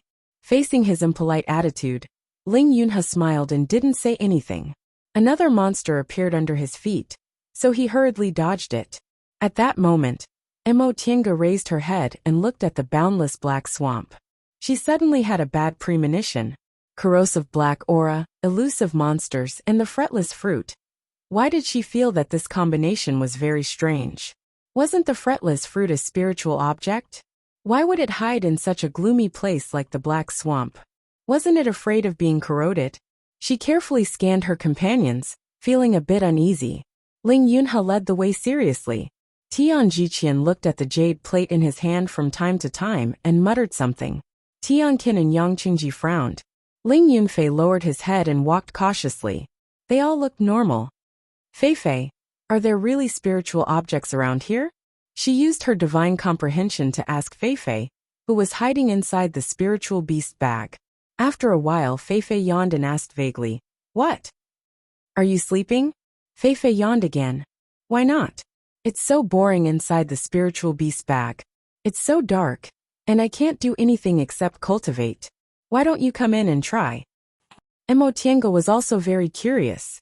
Why couldn't humans enter the spiritual beast bag? In essence, there was no difference between spiritual beasts and humans. What's going on? After letting her imagination run wild for a while, she heard Feifei's impatient voice. Mo Tiange regained her train of thought and repeated her question. "Are there spiritual objects around here?" Feifei was silent for a while. Mo Tiange didn't know whether it was sensing something or not. After a long time, it uttered an "huh" and said, "Strange. There really are spiritual objects in this kind of place." "Are you sure?" Mo Tiange asked. "Yes," Feifei said with certainty. "I can feel that there's an amazing aura of spiritual treasures around here. But there should be a guardian demonic beast around it. Generally speaking, in the vicinity of a spiritual connection treasure, there would be a guardian spirit of the same rank." Mo Tiange finally believed Ling Yunhe's words after Feifei said that. She thought for a while, then asked, "What kind of demonic beast is it? What rank is it?" "I don't know," Feifei said. "This demonic beast isn't a spiritual beast. Its aura is the same as the aura here." "The aura here? Could it be the black aura?" This was too strange. The reason why guardian spirits would guard something was because that thing had great benefits for them. For example, eating it might increase their cultivation level and so on. But the fretless fruit was a spiritual object. What benefits would the creature in the black aura swamp get if it ate it? Or was it just a coincidence? After walking patiently for a long time, everyone except the Lingyan also sensed the aura. It was the aura of spiritual treasures, a very rich aura of spiritual treasures. It was only now that Mo Tiange was sure it must be the fretless fruit. Sensing the aura, the six of them suddenly sped up. Sometimes people were like this. Although they knew that their goal was right in front of them, they would walk weakly when they couldn't feel it. However, when the goal was clearly within their range of perception, their hidden strength would be stimulated. A cyan light began to appear in the dark sky. At first, this cyan light was scattered in the air. But as they moved forward, the light became brighter and brighter. "It's right in front of us." The Lingyan sped up. As they got closer and closer, an astonishing tree gradually appeared in their field of vision. This tree was very tall, at least several hundred feet tall. Its whole body was a strong cyan color, and it carried a strong smell of vitality. It had a sturdy tree trunk that stood perfectly straight, as well as wide leaves that opened and closed with distinct veins. It stood there quietly, rooted deep in the ground, as if it had stood there for thousands of years. At the top of the tree, there was a green fruit, surrounded by leaves, lying quietly at the top of the tree. Fretless fruit, the Lingyan murmured, walking forward involuntarily. Fellow Taoist Ling, Mo Tiange shouted, but before Lingyan could step on the emerald green grass in front of the fretless tree, a black light suddenly sprang up from the swamp next to him and enveloped him. The Lingyan's reaction was fast, and he instantly dodged it. Even so, his body was splashed with a lot of black water. Ah! He let out a short cry and shook his hand. Second brother! Lingyan ran forward and saw that the left side of the Lingyan's body was splashed with black water. His Taoist robe was sizzling and smoking, quickly becoming scorched. Brother Ling! Tian Jiqian immediately touched his Qingquan bag and sprinkled some medicinal powder on it. The Lingyan took a deep breath. Tian Jiqian's medicinal powder wasn't very effective, but it managed to temporarily stop the black water from corroding his body. Hiss! The thing that attacked Lingyan made a soft sound, and its black eyes stared deeply at the six of them. The thing in front of her was very long, about 30 feet long, and covered in black scales. It looked a bit like a snake, but it had feet, a tail, and a thick body. After pausing for a moment, the thing darted out again like lightning. Yang Qingji, who was standing in the front, snorted coldly. He shook his arm, and with a flash of black light, the ghost face banner appeared in his hand. He unfolded the banner, and a mass of devil aura rushed out. The devil aura collided with the huge snake with feet. The huge snake trembled, but it didn't retreat. It still moved forward. Yang Qingji was stunned, but he waved the ghost face banner again. This time, the ghost face suddenly left the banner, opened its mouth, and bit the huge snake. Puff! The huge snake was bitten, but at the same time, the ghost face seemed to be corroded by the black water, and it made a sizzling sound. Oomph! Tianqin snorted coldly, and rushed forward with his claws. He was a martial cultivator, so he was very agile. Just now, one of his hands was almost corroded by the black water, so he was very angry. Now he vented his anger on the huge snake. He almost turned into a shadow, jumping around on the huge snake's body, and his claws pierced the snake's body every time. However, the snake's scales were made of unknown materials, and they were extremely hard. Although Tiansan's claws pierced the snake every time, he didn't really hurt it. Looking at the huge snake, Mo Tiange knew it was most likely the guardian spirit Feifei talked about, but she felt strange. The guardian spirit's level was usually similar to the spiritual object it guarded. The more precious the spiritual object was, the more powerful the spiritual beast guarding it would be. However, this huge snake couldn't be the guardian spirit of the worryless tree. She couldn't tell how old the worryless tree was, but judging from the spiritual aura it emitted, she knew it could be regarded as a spiritual treasure. Although this huge snake was powerful, its momentum didn't surpass the 7th rank. Otherwise, they wouldn't have ignored it. How could a spiritual treasure with a spiritual treasure only be in the 7th rank? It was absolutely impossible. Chapter 386. Yang Qingji and Tianqin entangled the huge snake. Soon after, Mo Tiange and Ling Yunfei also made their moves. With the four of them working together, the huge snake was soon at a disadvantage. It shook its scales and black water splashed everywhere. The four of them didn't dare to be careless and hastily retreated. The black water was too powerful. It could actually corrode cultivators' bodies. They couldn't find a way to restrain it and could only retreat. The huge snake suffered a loss just now and knew how powerful the four of them were. It stared at them with its black eyes and didn't continue to attack or retreat. The six of them and the snake faced each other. Neither side dared to move recklessly. Suddenly, the huge snake blinked and dashed to the left. On its left was the carefree fruit tree. Careful! Ling Yunha broke out in a cold sweat and slashed at the huge snake with his jade knife. However, in the next moment, the carefree tree's green branches moved and lashed at the huge snake. The huge snake dodged and dived into the swamp with a plop, disappearing without a trace. After waiting for a while, the huge snake didn't appear. Their divine senses sensed that it dived deeper and deeper until it disappeared. The 6 of them finally heaved sighs of relief. "What's that?" Ling Yunfei asked while panting. "Why did it stop us from picking the carefree fruit?" Mo Tiange was also confused. Generally speaking, the relationship between a spiritual treasure and its guardian spirit was relatively close. Although the guardian spirit might eat the spiritual treasure, compared to an outsider, the spiritual treasure would choose the guardian spirit that had protected it for many years. However, the actions of the huge snake and the carefree tree were not like that. Under the threat of the 4 of them, the huge snake scuttled toward the carefree tree. It probably wanted to eat the carefree fruit. This was normal. Many guardian spirits would do this when they couldn't protect it anymore. However, the problem was that the carefree tree whipped it and caused it to flee with injuries instead of destroying them. The 6 of them looked at each other. Ling Yunfei asked, "What is that thing?" "I don't know." Ling Yunhe calmed down after being corroded by the black water.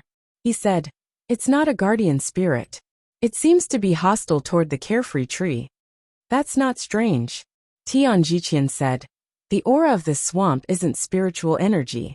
However, a spiritual object like the carefree tree actually grows in the swamp. Logically speaking, these 2 auras should be opposing each other. Therefore, the only plausible explanation is that this giant snake is here to destroy the worryless tree." Yang Qingji looked at the surrounding swamp, and then at the carefree tree.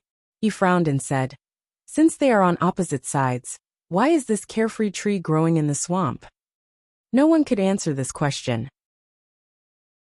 There were too many mysteries in the cultivation world.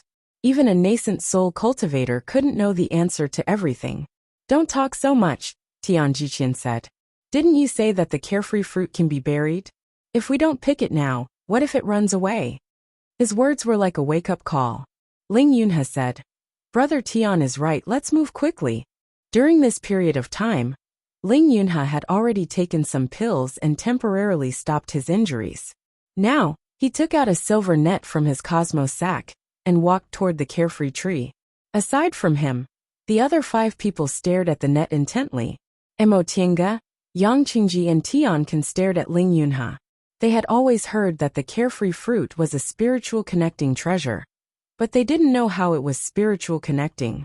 Ling Yunfei and Tian Jiqian, on the other hand, stared at the 3 of them nervously to prevent them from suddenly attacking and snatching it. As Ling Yunhe approached, the green carefree fruit on the top of the carefree tree started to sway as if it sensed danger. The whole tree started to tremble. Ling Yunhe became even more cautious. The carefree fruit was like a living thing that could be buried. In other words, it could escape.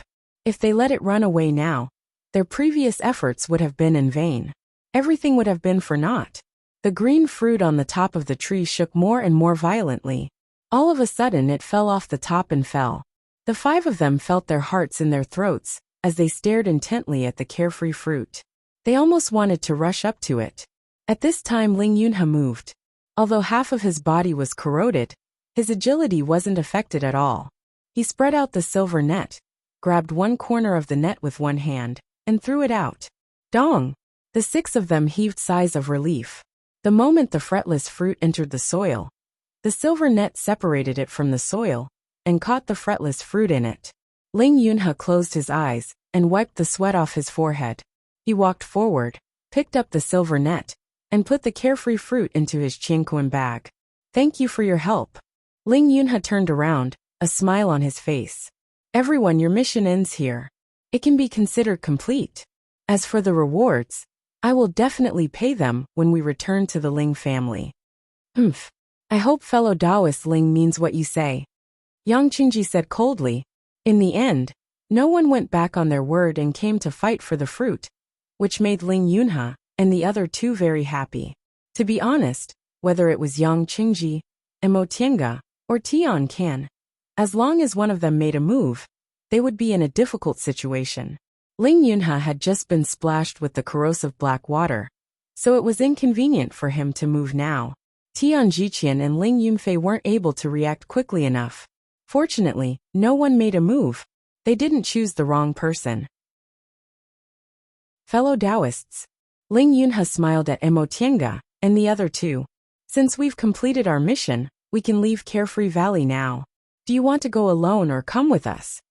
Tian Qin looked around and said faintly, Fellow Taoist Ling, do you think we can still leave alone in this situation?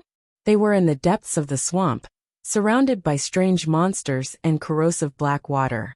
If they left alone, the chances of them being in danger would be greatly increased. Tian Qin's tone wasn't very good, but Ling Yunhe wasn't angry. He nodded and said, I didn't think it through. How about we go back first and split up at the exit? Mo Tiange thought about it and nodded. Okay. This was the best way to deal with it. If they split up in the inner valley, it would be very dangerous. However, they didn't trust each other, so they didn't dare to turn their backs on each other when they left. In that case, it would be better for them to split up near the exit and go their own ways. Yang Qingji and Tian Qin also said they had no objections. Okay, Ling Yunhe said. Let's go back now. After getting the carefree fruit, Ling Yunhe was eager to go back, but Ling Yunfei was still absent-minded. Tian Jiqian followed him silently. Since they had completed their mission, the three of them walked towards the exit lazily. When they came in, they spent a lot of effort, but it was much easier to go out. They didn't need to search deliberately. If there were demonic beasts or obstacles, they could just avoid them. It only took them 1 day to reach the exit. The fissure emitting filthy air was not far from them. Yang Qingji was the first to stop. Fellow Taoists, let's stop here. Ling Yunhe turned around and asked, Fellow Taoist Yang, are you going to say goodbye to us now? Yang Qingji nodded. His face was pale and cold, and his tone was still cold.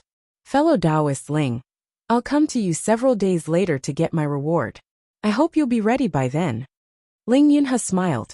Rest assured, fellow Taoist Yang, I'll certainly look forward to your arrival. Yang Qingji nodded. He glanced at the others several times as a greeting, then turned around and disappeared among the rocks. After Yang Qingji left, Ling Yunhe looked at Mo Tiange and Tian Qin. What about you two? Are you going to leave with us? Mo Tiange glanced at Tian Qin and said, It's a bit troublesome to go out alone. Fellow Taoist Ling, you don't mind if I take advantage of you, right? Ling Yunhe was stunned, but he soon smiled. Why would I? It's just a piece of cake. The last one was Tian Qin. He lowered his gaze to look at his hand corroded by the black water, and said faintly, Since fellow Taoist Qin said so, you three don't mind if I join you, right? Ling Yunfei and Tian Jiqian were a bit stunned. They both looked at Ling Yunhe at the same time. Ling Yunhe was also a bit surprised. He thought Tian Qin would choose to leave like Yang Qingji. After all, Tian Qin didn't seem too close to them on their way here. But he quickly reacted and nodded with a smile. Of course I don't mind. That being the case, let's go. The group of 6, except Yang Qingji, continued to walk towards the entrance of the valley. Standing in front of the crack, Ling Yunhe released his spiritual beast, the vulture. This vulture was injured in the swamp, so it was now a bit dispirited. Ling Yunhe felt a bit sorry for it, so he fed it a medicinal pill and said, Little Black, you're tired. When we go back, I'll definitely hunt a lot of demonic beasts for you to eat. The vulture raised its head and let out an unpleasant cry. Then it flew up and hovered above their heads. The aura of death slowly spread out from its body and surrounded the 5 people. Surrounded by this aura of death, the 5 people left the valley entrance.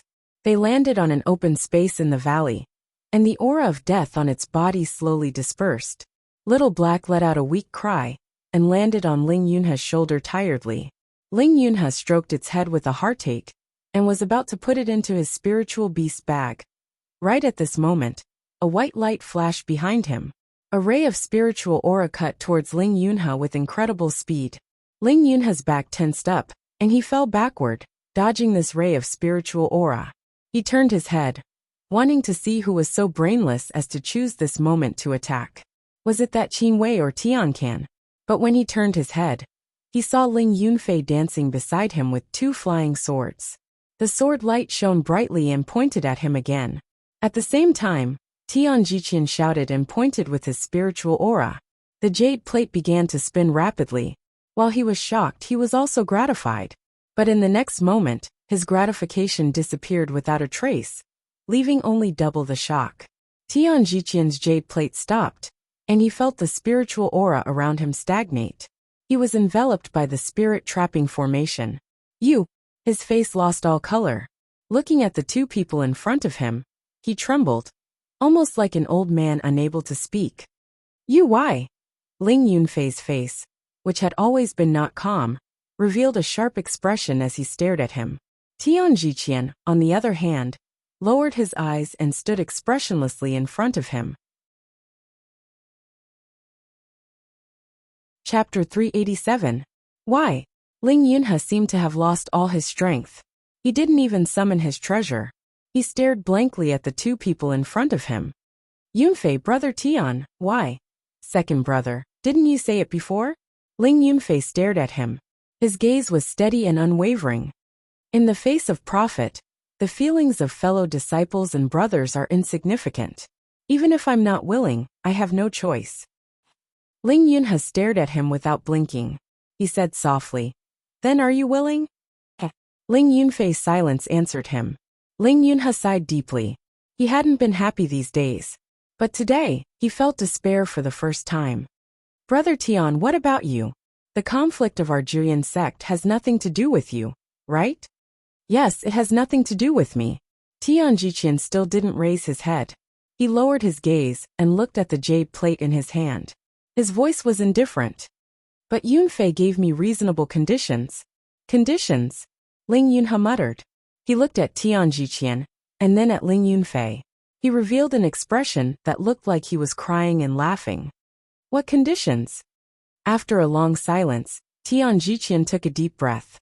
He raised his head and looked at Ling Yunhe calmly. You don't need to know what the conditions are. You only need to know that Yunfei is more generous than you are. Ling Yunhe gritted his teeth and continued to ask, I'm not generous to you? We've known each other for 100 years. When have I ever mistreated you? Tian Jiqian sighed. He looked at him with a mixture of pity and sympathy. Ling Yunhe, you've always thought that you were very successful, right? You have talent, background, the respect and training of your elders, and the love and admiration of your peers. Unfortunately, you never knew how much of a failure you are. I really don't know, Ling Yunhe murmured. I really don't know how I've wronged you for you to treat me like this. Tian Jiqian revealed a mocking smile. That's right. You've always treated me as your closest friend. But you're always used to ignoring those close to you. Just this time, how many treasures did you use to invite these people? What about me? It's just one sentence. You always let the people closest to you do this and that for you. But you never thought of giving us anything in return. You are generous and trustworthy to others, but what about us? I have never known how to give but to take. Ling Yunhe stared blankly at the person in front of him. The person who was once his closest and most reliable friend. The person who was willing to leave his back to him without any hesitation. The person whom he relied on when he was in danger of life and death. Suddenly, he felt that he didn't know this person at all. Yunfei, what about you? Do you think so too? He looked at Ling Yunfei and asked. Faced with this question, Ling Yunfei finally didn't dare to look straight at him. He lowered his gaze and said, We are all from the side branches of the Ling family. From the moment our spiritual roots were tested, we grew up together. Second brother, your spiritual roots are better than mine. Your perception is higher than mine, and your cultivation speed is always faster than mine. As for me, my aptitude can only be considered not bad, and my perception is much worse than yours. It's been so many years. If it weren't for you, perhaps I would still be in the foundation building stage, and I wouldn't have been able to advance to the core formation stage before the age of 200. If that's the case, why do you treat me like this? Ling Yunhe stared at him. Is what I've given you not enough? It's not little. Ling Yunfei raised his head and smiled, but there was no smile in his eyes. But second brother, I don't want to always follow behind you, waiting for you to give.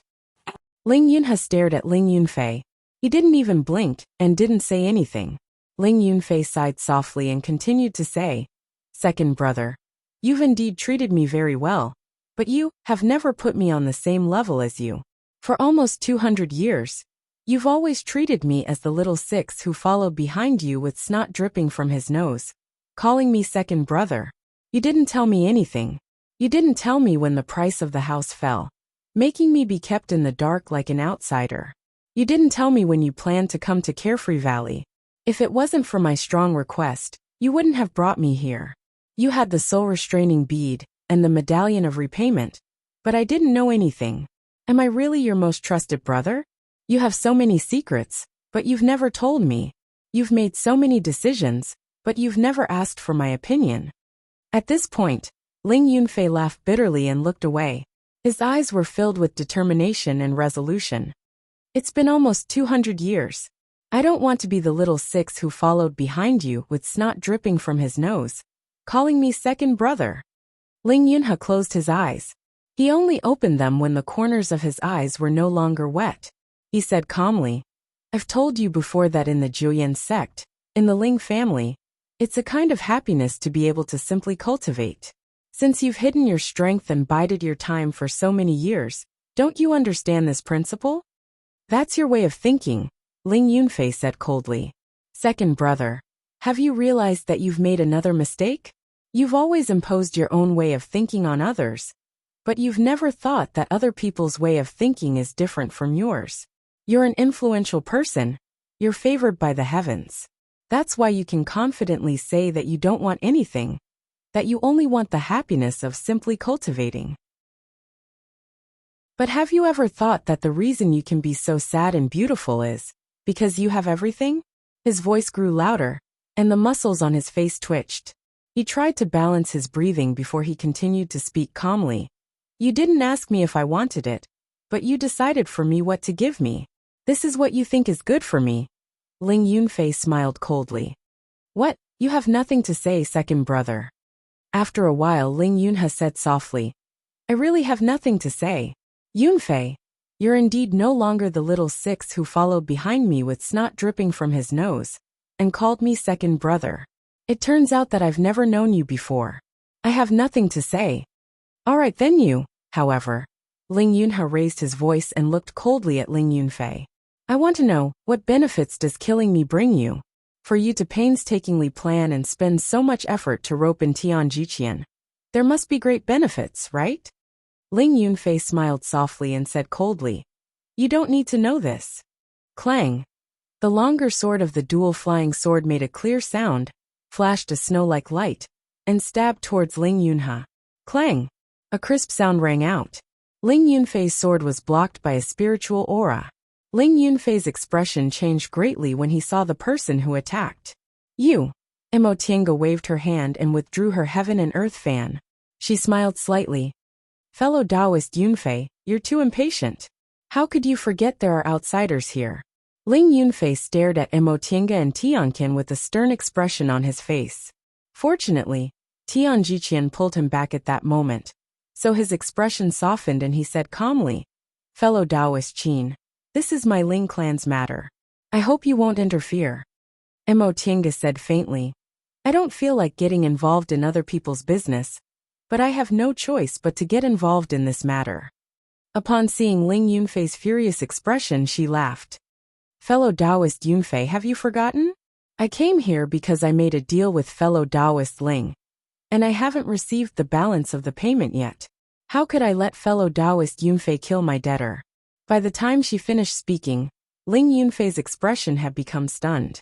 He was stunned for a moment, then said, "Fellow Taoist Qin, you've already taken the repaying kindness medallion. What else do you want? If you want something, just take the repaying kindness medallion to Juyan sect. Someone will take care of it for you." Emotienga's expression didn't change. She still said with a smile, "Fellow Taoist Yunfei, what fellow Taoist Ling promised me is a big secret. I don't want to tell another person about it." Ling Yunfei was speechless for a long time. Yunfei, she just wants to help Ling Yunha. She's just looking for an excuse. Don't be led by her, Tian Jiqian reminded him seriously. Emotienga just waved the heaven and earth fan in her hand, and smiled without saying anything. She neither confirmed nor denied it. Upon seeing her behavior, Ling Yunfei's expression darkened. Fellow Taoist Qin, you have to think it over. Do you really want to fight with us? Mo Tiange sighed. If fellow Taoist Yunfei doesn't kill my debtor, I also don't want to meddle in an outsider's business. You. Ling Yunfei clenched his teeth and swallowed his anger. He then looked at Tiancan, who was standing to the side with his arms crossed as if he was watching a show. Fellow Taoist Tiancan, what about you? I can guarantee you that as long as you don't attack me, I'll fulfill what Ling Yunha promised. I'll even compensate him. Tiancan lifted his bamboo hat, revealing a pair of pitch-black eyes. There was a hint of mockery in his eyes as he said, Fellow Taoist Yunfei, how can I believe you'll fulfill your promise? I can't do anything if you don't want to admit it later. Ling Yunfei's gaze darkened. I killed Ling Yunha tonight, and both of you are witnesses. Isn't that enough? Hee. Tiancan chuckled softly. His tone was frivolous. What kind of leverage is this? You killed Ling Yunha. Will it affect you if word of this spreads? You dared to kill your beloved brother, which means you have enough benefits. Besides, you've also found a strong backer. At that time, even if the whole world knows you killed Ling Yunha, what can they do? Some people even say Ling Yunha plotted against the young master of Ling clan, who was also competing for the position of sect head. Wasn't he living well before? Once again, Ling Yunfei was speechless. Tian Jiqian looked at his expression and frowned. He then cupped his hands towards the two of them and said with a smile, Fellow Taoists, please don't joke around anymore. What benefits do you get from meddling in this matter? On the contrary, if you promise not to meddle, then after we kill Ling Yunha, the four of us will divide his belongings equally. What do you think? Ling Yunfei was about to say something, but he was immediately stopped by Tian Jiqian's gaze. Tian Jiqian looked at them with a smile, waiting for their answer. Mo Tiange tapped the heaven and earth fan lightly. She didn't say anything for a long time, as if she was thinking. As for Tiancan, he raised his bamboo hat, as if he didn't hear anything. He lowered his head, and continued to watch the show with his arms crossed. He even changed his center of gravity to stand more comfortably. Divide equally. Mo Tiange turned to Tiancan and said with a smile, Fellow Taoist Tiancan, how about we join hands to kill them, and then kill Ling Yunha who can't fight back? Then we'll divide everything equally. What do you think? Tiancan seemed to think for a while then nodded. Fellow Taoist Qin, that's a good idea. In this way, not only will there be 2 fewer people to divide the spoils, but we'll also have 2 more. You. Ling Yunfei couldn't help but sneer at them. Do you really think you can defeat us if you join hands? Tiancan sighed, and looked at Ling Yunfei sympathetically. Fellow Taoist Tian Jiqian, of course I know you hid your real strength, but are you really sure you and this person? He raised his chin at Tian Jiqian with a contemptuous look in his eyes. Can defeat us. Chapter 388.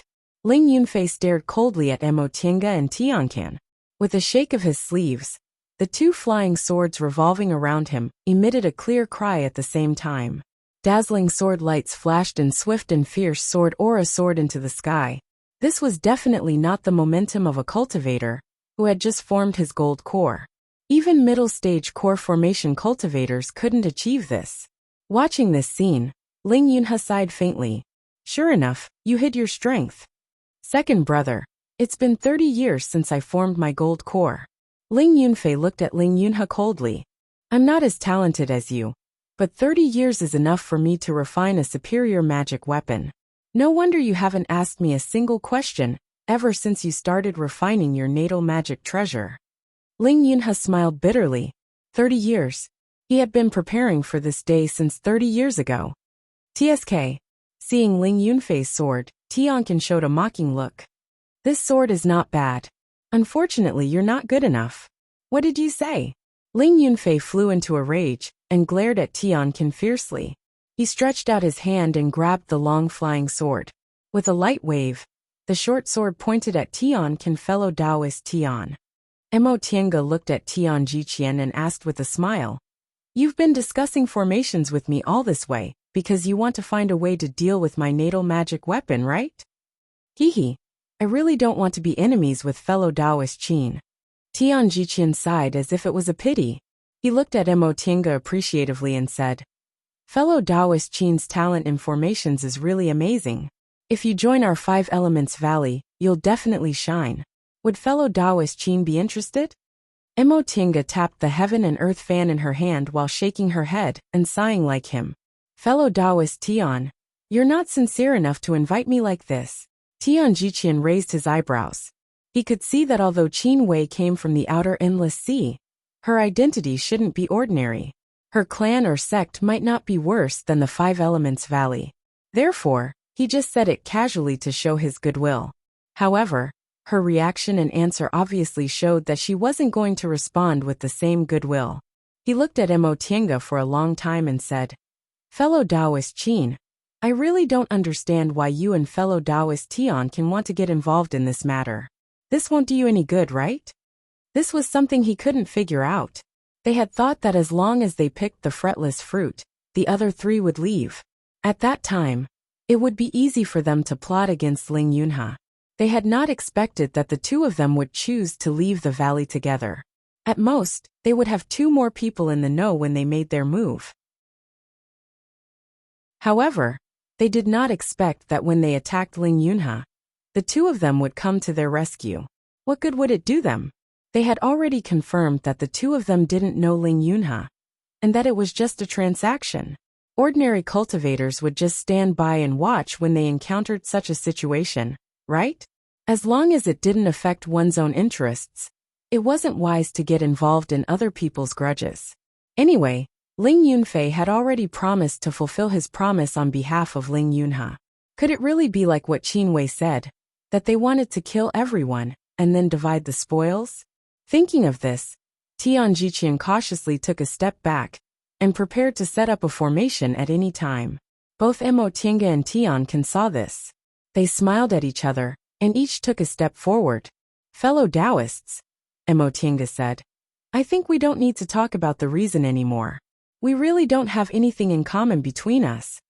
So fellow Taoists, are you going to make your move? Tian Jiqian stared at the 2 of them with sharp eyes. You have to ask fellow Taoist Yunfei. Tian Kan once again wrapped the wounds corroded by the black water. He looked up at Ling Yunfei and said leisurely, fellow Taoist Yunfei, Qin Wei and I are both in the middle stage of the core formation realm. You're only in the early stage of the core formation realm, and fellow Taoist Tian is a formation master. Do you really think you can kill us? Ling Yunfei said coldly, fellow Taoist Tian Kan, aren't you looking down on us too much? It's true that brother Tian is a formation master, but he's a formation master who can set up an invisible formation. As for me, since I've reached the core formation realm, fights of magical powers don't only depend on cultivation levels. Your cultivation levels are indeed higher than mine, but the power of my pair of inseparable swords isn't necessarily weaker than your natal magic weapons. Fellow Taoist Yunfei, you're ambitious. Mo Tiange clapped her hands softly while holding the heaven and earth fan. She looked at Ling Yunfei with a faint smile and said, but we still don't know whether I'm boasting or not. You. Ling Yunfei was annoyed again. How could he not be annoyed? Although the tone of these 2 people was very calm, they always seemed to be mocking him. They were lazy and seemed to not take him seriously at all. He had been despised by others for 200 years. Now that he tore off his disguise, he was still being looked at like that. How could he endure it? He couldn't help but raise his hand. Yunfei. Tian Jiqian only had time to call out before he saw the short sword of his pair of flying swords piercing towards Mo Tiange with a whistling sound. He didn't have much time to think. He turned the jade plate, about to cast the spirit-trapping formation. Mo Tiange raised her eyebrows, turned her wrist, and opened the heaven and earth fan. With a crane cry, a red-crowned crane flew out and blocked Ling Yunfei's flying sword. Then she turned her eyes. Just as she was about to continue, she heard Tian Kan shout and jump out. Fellow Taoist Qin, you can't do everything. I still want to share the booty. At this time, Tian Jiqian pointed with his spiritual aura. The jade plate froze, and the spirit-trapping formation was successfully cast. Emotinga smiled slightly. The moment before the spirit trapping formation was cast, she untied the spiritual beast bag. Xiaofan go.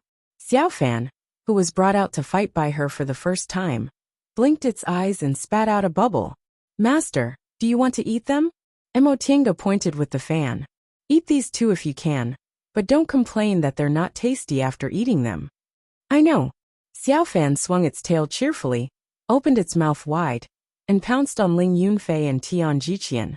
Tian Jiqian's expression changed when he heard the conversation between the human and the beast, and when he saw the shining blue scales all over Xiaofan's body, as well as its momentum. A talking spiritual beast. A spiritual beast that could talk meant it had intelligence similar to that of a human. Once it had intelligence, the power of a spiritual beast would be greatly increased. How comfortable it would be to have such a spiritual beast as a companion. How could Qin Wei have such good luck? Tian Jiqian couldn't help but be greedy. He really needed such a spiritual beast. If he had a spiritual beast with intelligence, he wouldn't need to attach himself to other cultivators, and he wouldn't need to put up with those annoying people. Just because he was a formation master and didn't have the ability to fight alone, he could only stand behind Ling Yunhe for so many years, and now he could only listen to Ling Yunfei, whose cultivation level was lower than his. If he had such a spiritual beast, everything would be different. He wouldn't need to submit to others, and he wouldn't need to put up with others' ugly faces. Thinking of this, he glanced at Ling Yunfei, showing a fleeting expression of disgust. When he looked at Xiaofan again, he immediately became excited. With the lifespan of a spiritual beast, this spiritual beast and Qin Wei must only have a subordinate contract, not a master. In this case, as long as he restrained this spiritual beast and killed Qin Wei, he could watching Tian Ken and Xiaofan fighting with Ling Yunfei and Tian Jiqian. Emotinga sat down comfortably in the spirit-trapping formation Tian Jiqian laid, and watched the show leisurely. As she watched, Emotinga's expression became more and more surprised. She didn't expect Tian Ken's strength to be so strong.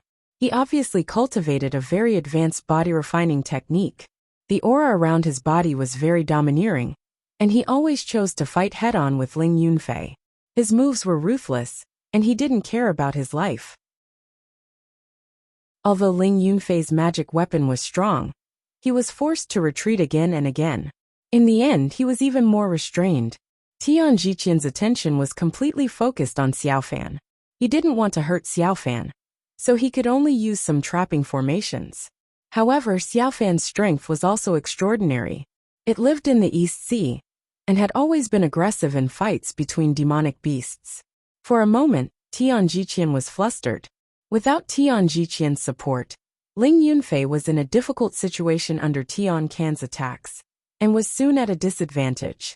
The more they fought, the more shocked Ling Yunfei became.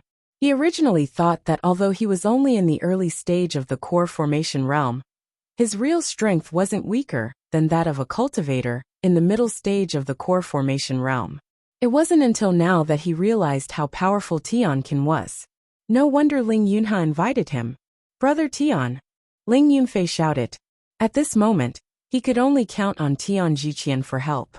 Tian Jiqian glanced at him, and his expression changed greatly. He said angrily, "Didn't you say you could defeat one person? Why can't you defeat him at the last moment?" Ling Yunfei was a little angry when he heard this. However, he knew this wasn't the time to fall out with Tian Jiqian, so he swallowed his anger and said, "Brother Tian, this person's strength is beyond our expectations." Even though Tian Jiqian was annoyed, he knew that if Ling Yunfei were to lose, he wouldn't be able to reap any benefits, let alone obtain the talking spiritual beast. Therefore, he quickly suppressed his anger and looked at Ling Yunfei, ready to support him. After careful observation, Tian Jiqian was shocked. Ling Yunfei's dual flying swords were completely suppressed. No matter how he attacked, as long as he didn't hit his vital parts, he couldn't hurt him at all. Therefore, Tian Can chose to ignore him. However, Ling Yunfei couldn't block his attacks, and could only dodge. This Tian Can was actually so powerful. Tian Jiqian couldn't help but look at Emotinga, who was watching the show leisurely. A martial cultivator who could completely suppress Ling Yunfei, and Qin Wei, who had several fifth-rank spiritual beasts. He suddenly felt a little regretful. Why did he choose to attack now? Ling Yunfei was anxious, but Tian Jiqian wasn't. Even if the five of them traveled together until they reached the Ling clan's residence, he would only lose some valuables at most. But now, if he couldn't kill these two people, his life would be in danger. Thinking up to this point, Tian Jiqian glared at Ling Yunfei fiercely. At the end of the day, this brat was too impatient, and his strength wasn't up to par. He couldn't even subdue a Tian Can, yet he wanted to replace Ling Yunha? He's reckless and sloppy. He's far worse than Ling Yunha. Chapter 389. No matter how much Tian Jiqian regretted it, it was already in front of him. He could only choose to advance and retreat together with Ling Yunfei. He knew Ling Yunha's character very well. Since he chose to betray them, there was no turning back. Once Ling Yunha escaped, he definitely wouldn't let him go. But this spiritual beast was really hard to deal with. It was a sea dragon, a sea beast that was good at using water element spells. Among the 5 elements, metal was for strength, wood was for vitality, water was for moisture, fire was for heat, and earth was for density. Among the 5 elements, wood, water, and earth all had the effect of trapping. Water was the most troublesome because it was soft and hard to break, so it was most suitable for entanglement. Tian Jiqian was a formation master. Without the support of other cultivators, he had no other way to deal with water spells except to dodge or trap them. She also knew formations very well. Once he made a move, she would remind her spiritual beast how to dodge. In addition, Tian can always come to his side intentionally or unintentionally. He was afraid of Tian Can's terrifying strength and didn't dare to ignore him, so he was pinned down. After fighting like this for a while, Tian Jiqian couldn't help but feel annoyed. He had been friends with Ling Yunha for 100 years, and they often worked together. Every time he encountered a dangerous situation, he only needed to lay a formation at the right time. Ling Yunha would stand in front of him and kill the enemies. If he encountered a crisis, Ling Yunha would also think of a solution and wouldn't let him restrain him. With this thought, he looked at Ling Yunha, who was standing in a daze, with complicated feelings. He had always thought that Ling Yunha wasn't generous enough to him, and that he always relied on his own strength to ignore his existence, ordering him around to do this and that. Only now did he realize that the reason why he had been able to live so easily for over 100 years was because Ling Yunha had stood in front of him. Unfortunately, he had no time for regret now. Thinking of the conditions Ling Yunfei offered him, Tian Jiqian's eyes were once again filled with fighting spirit. So what if he didn't have Ling Yunha in the future? With those medicinal pills, he could try to advance to the late stage. How precious was a formation master in the late stage of the core formation realm. Even if he never went out again, and didn't go on adventures, there would still be people begging him to exchange natural treasures for the formation tools he made. At that time, it wouldn't be impossible for him to advance to the nascent soul realm. Yunfei, retreat! Tian Jiqian shouted. It was meaningless to blame Ling Yunfei now. Ling Yunfei's strength was indeed inferior to Ling Yunha's, and his battle experience was not as rich as Ling Yunha's. However, he was not weak. The reason why he was being suppressed was because Tian Can's strength was stronger, and it just so happened to counter Ling Yunfei. He had this kind of situation when he was with Ling Yunha. The flying sword is distracting the enemy. Don't fight him head-on. Calm down. After Tian Jiqian finished speaking, he waved his hand, and a layer of mist rose up, pouncing towards Tian Can. This time the support came at the right time. Tian Can's attack was blocked, and Ling Yunfei was able to escape. Ling Yunfei said. Jiqian hearing this, Ling Yunfei took out a small black object from his Qianquan bag and threw it to Lil Fan. Xiao Fan, retreat. Mo Tiange also shouted. It had Tianjiu. Tian. Fan. Jiqian Xiao of the Long. Xiao quickly he xiaha. He shi. Ling He Yifan was surprised. It had never seen such a magic weapon in the sea, and didn't know how to deal with it. Mo Tiange patted her forehead, and watched helplessly as Yifan ran around in the mound. She could tell it wasn't an ordinary mound. This earth elemental magic weapon was very powerful. Yifan didn't have any experience and couldn't get away in a short time. Ling Yunfei was overjoyed when he saw the Jiqian trap Yifan. Tian Jiqian's voice came to his ears. Here. Distract him with your flying swords. After a while, Tian Jiqian broke free and pounced on them again. But this time, he didn't have such an advantage. With Tian Jiqian's command, Ling Yunfei was no longer as anxious as before. Yifan was trapped again, and the two of them were fighting against one. Tian Qin was constantly worried about Tian Jiqian's invisible array, and was also disturbed by Ling Yunfei's dual flying swords. The situation was in a deadlock. Fellow Taoist Qin, Tian Jiqian shouted. When are you going to stop? I'm going to watch fellow Taoist Tian Qin show off his power. Mo Tiange said with a smile. Although Yifan was trapped, Ling Yunfei and Tian Jiqian were busy with Tian Jiqian and Tian Jiqian, so they didn't have time to deal with Yifan. She didn't need to worry about Yifan's safety at all. You. Tian Jiqian was so angry that he glared at her. If you keep sitting here, I'll take everything for myself. He was strong, but the two cultivators in front of him weren't mediocre. One was in the middle stage of the core formation realm, and the other was in the early stage of the core formation realm.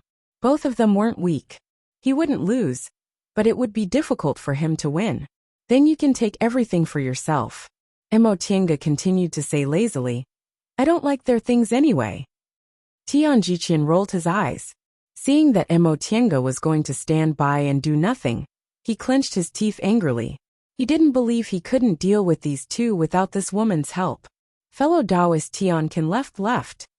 Oh, I said left. How could you ignore the right? The top. Look at you.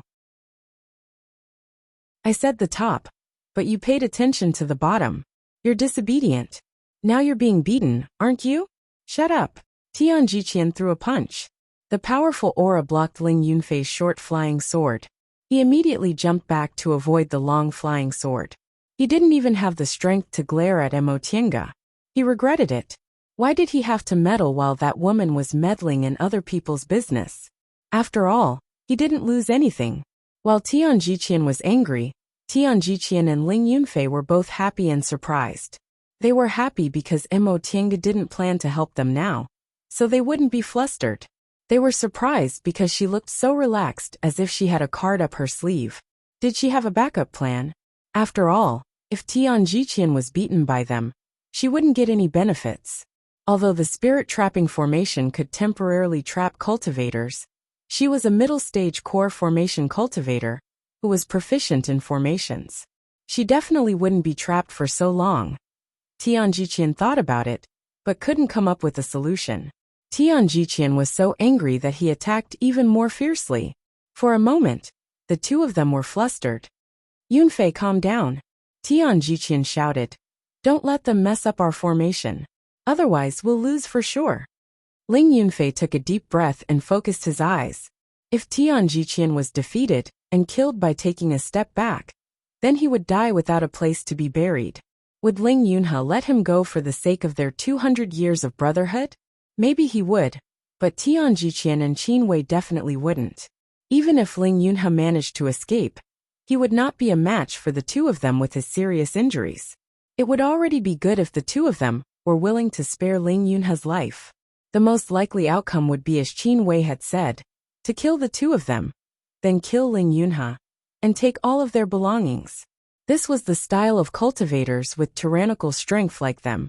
Under Ling Yunfei's control, the inseparable swords, one long and one short, formed a circle above him. One was light blue, and the other was silver. They emitted dazzling lights, sword aura and spiritual aura were everywhere. Tian Jiqian was delighted. He knew this was Ling Yunfei's most powerful killing move. If he could use it successfully, it wouldn't be impossible to kill Tian Jiqian in one move. Therefore, he had to make sure Ling Yunfei wouldn't be affected. In his mind, the battle situation was as clear as the palm of his hand. Everything was as clear as the heart, and he naturally displayed his skills.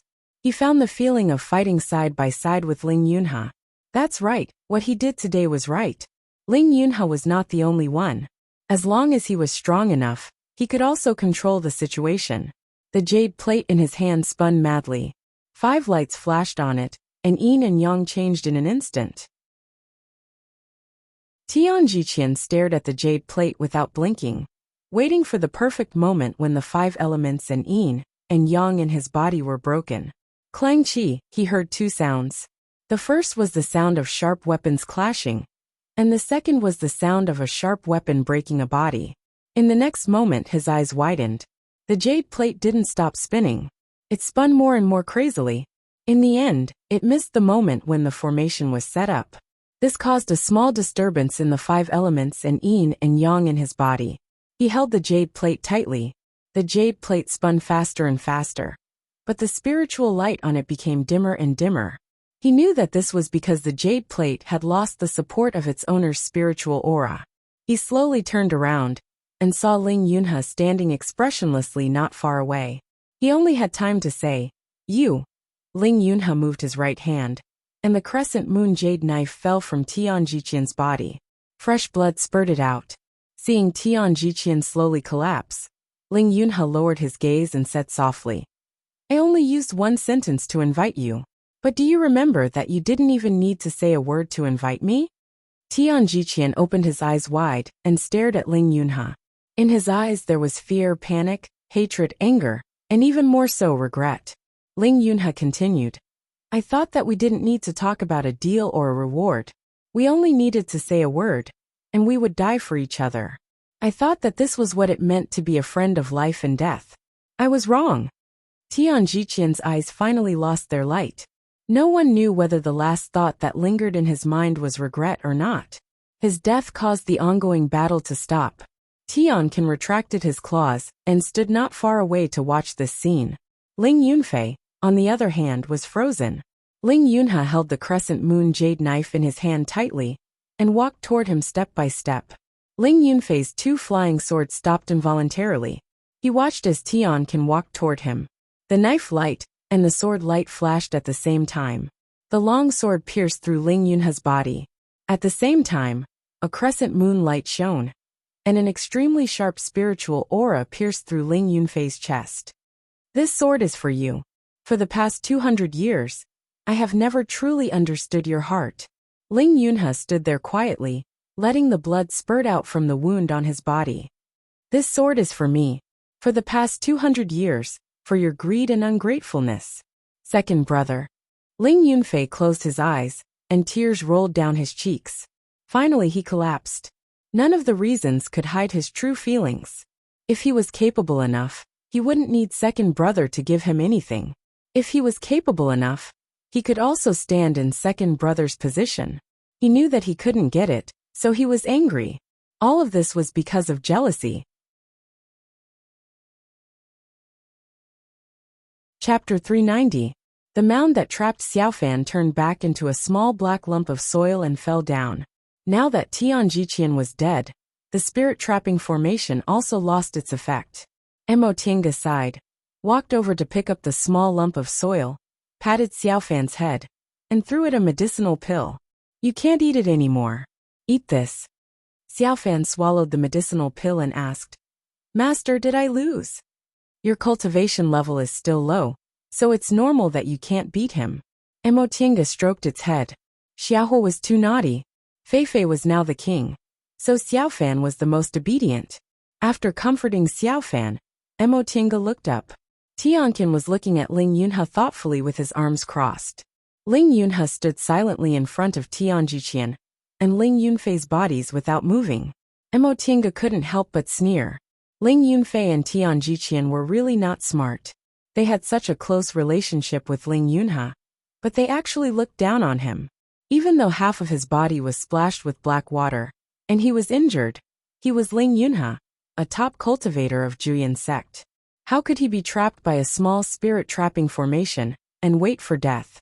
She intervened, because she knew Ling Yunhe wouldn't lose the ability to fight back. That being the case, she did him a favor.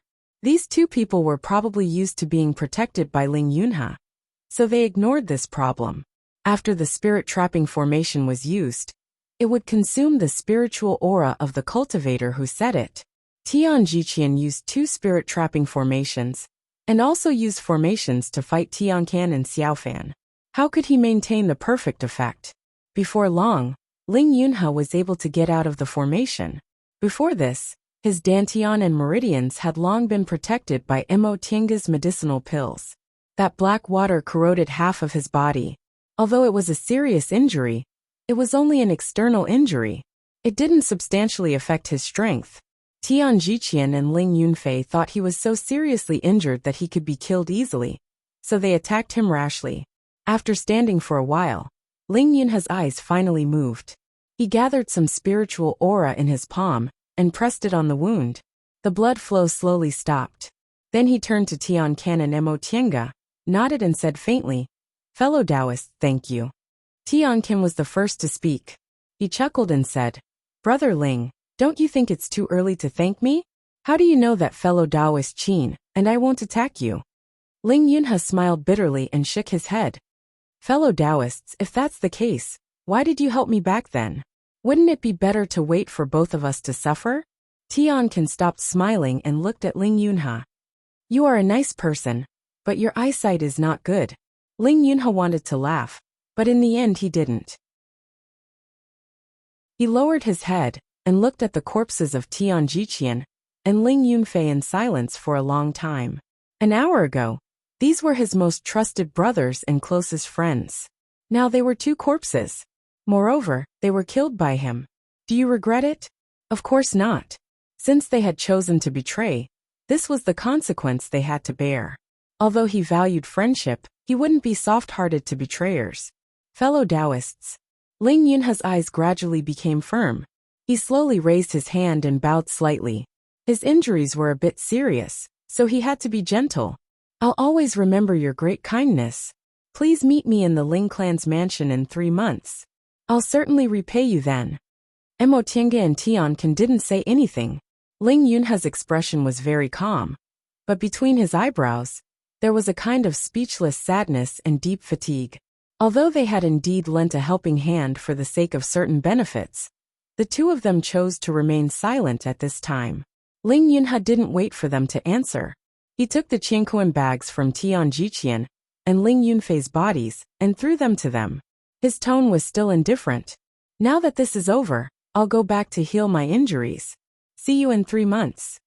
After he finished speaking, he put away their corpses, shook his sleeves, stepped on his flying sword, and slowly flew to the exit of the valley. "Fellow Taoist Ling." Ling Yunhe stopped but didn't look back. "Fellow Taoist Qin, is there anything else?" Mo Tiange sighed softly. She picked up the 2 flying swords on the ground and threw them to him. "These are your younger brother's natal magic weapons. They're useless to us. Fellow Taoist Ling, you can keep them as a memento." Ling Yunhe held the pair of flying swords and was speechless. After losing their master, they had already lost their luster and became useless.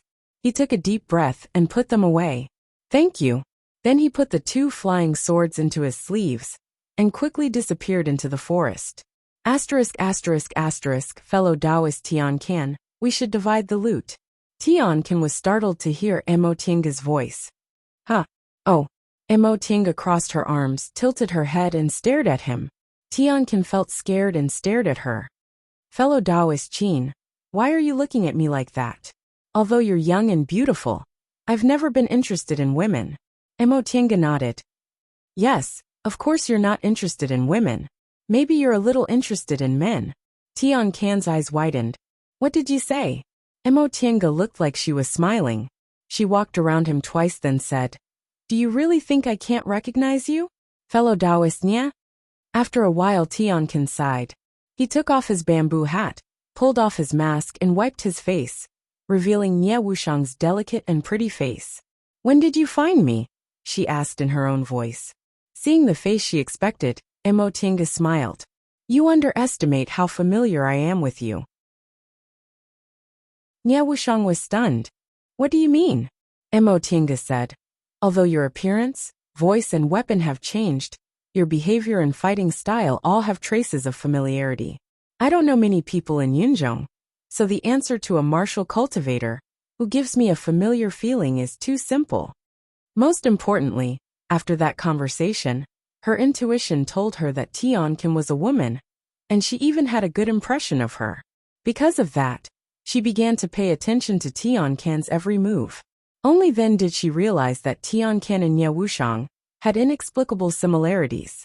Tiankin was thin and small, about the same size as Ye Wuxiang. Tiankin was dressed in black, which matched Ye Wuxiang's preference.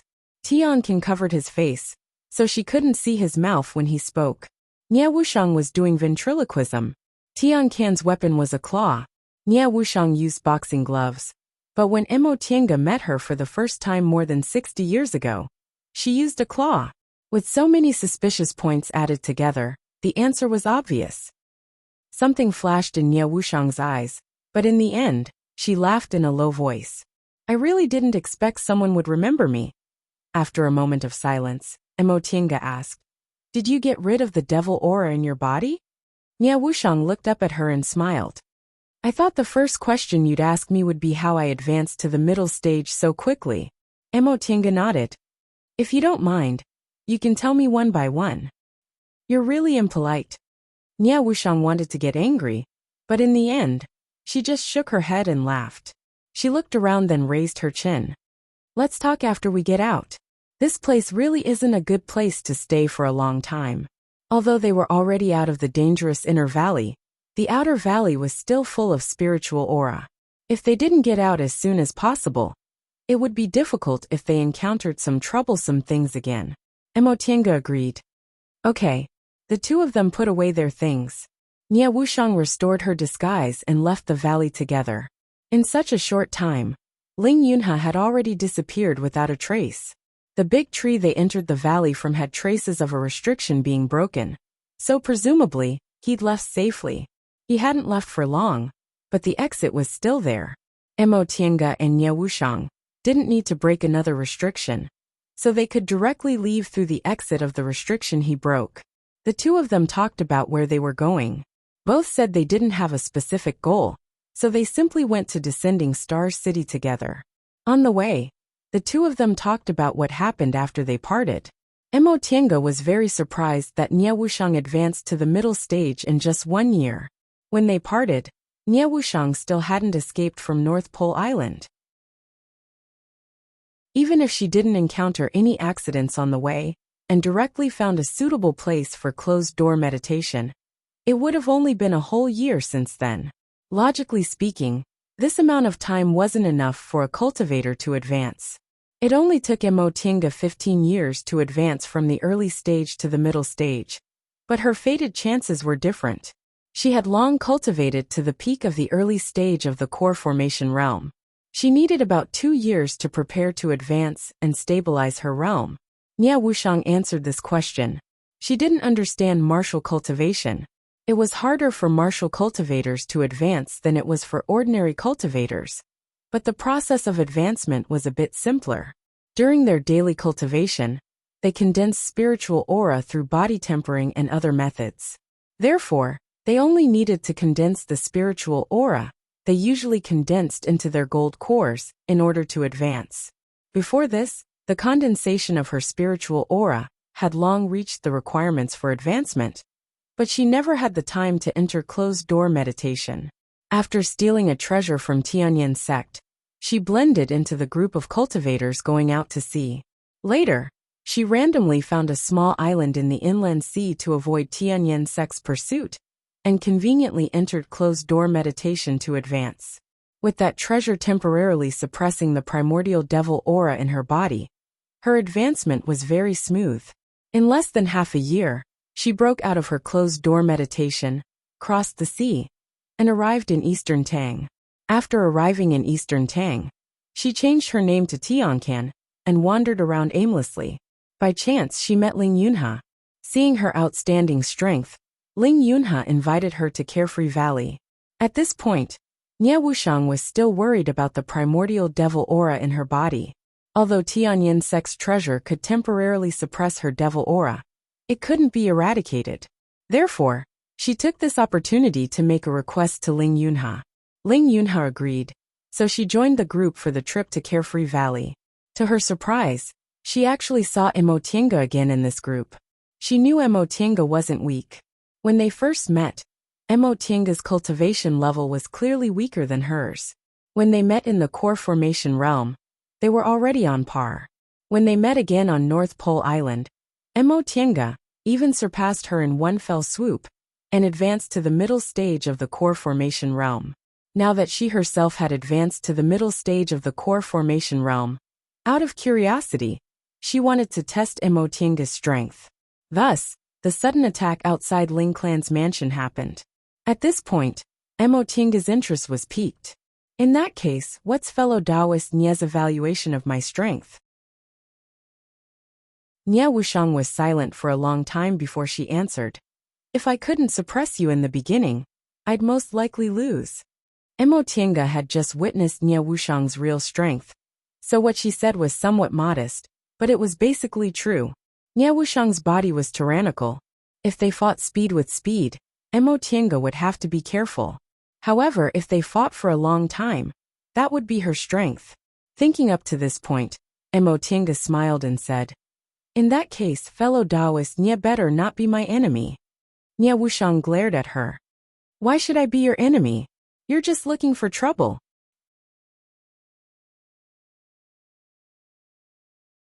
Chapter 391. This time, Mo Tianga found that Nie Wushang seemed to be different from before. Although the original Nie Wushang was extremely daring and acted decisively, Mo Tianga always felt her whole body was filled with a weary aura. It was as if she had no interest in everything around her, and even whether she was alive or not didn't matter to her. But this time, although she also wandered around aimlessly, she was full of enthusiasm and vitality. Mo Tianga couldn't help but ask, fellow Taoist Nie, you and I were separated for a year. Did you encounter some fated chances? Why do you seem different now that we meet again? Oh, upon hearing what she said, Nie Wushang asked with great interest, what's different? Mo Tianga tilted her head and thought for a while, then said, it seems that I've begun to enjoy the pleasures of life. Nie Wushang was stunned. She stopped smiling and looked at Mo Tianga with deep eyes. I have to thank you for that, fellow Taoist Mo. Mo Tianga was confused. Thank me for what? Except for taking her in for 3 days on North Pole Island, she didn't do anything to help her. And during those 3 days, nothing special happened, which was enough to change Nie Wushang's mind.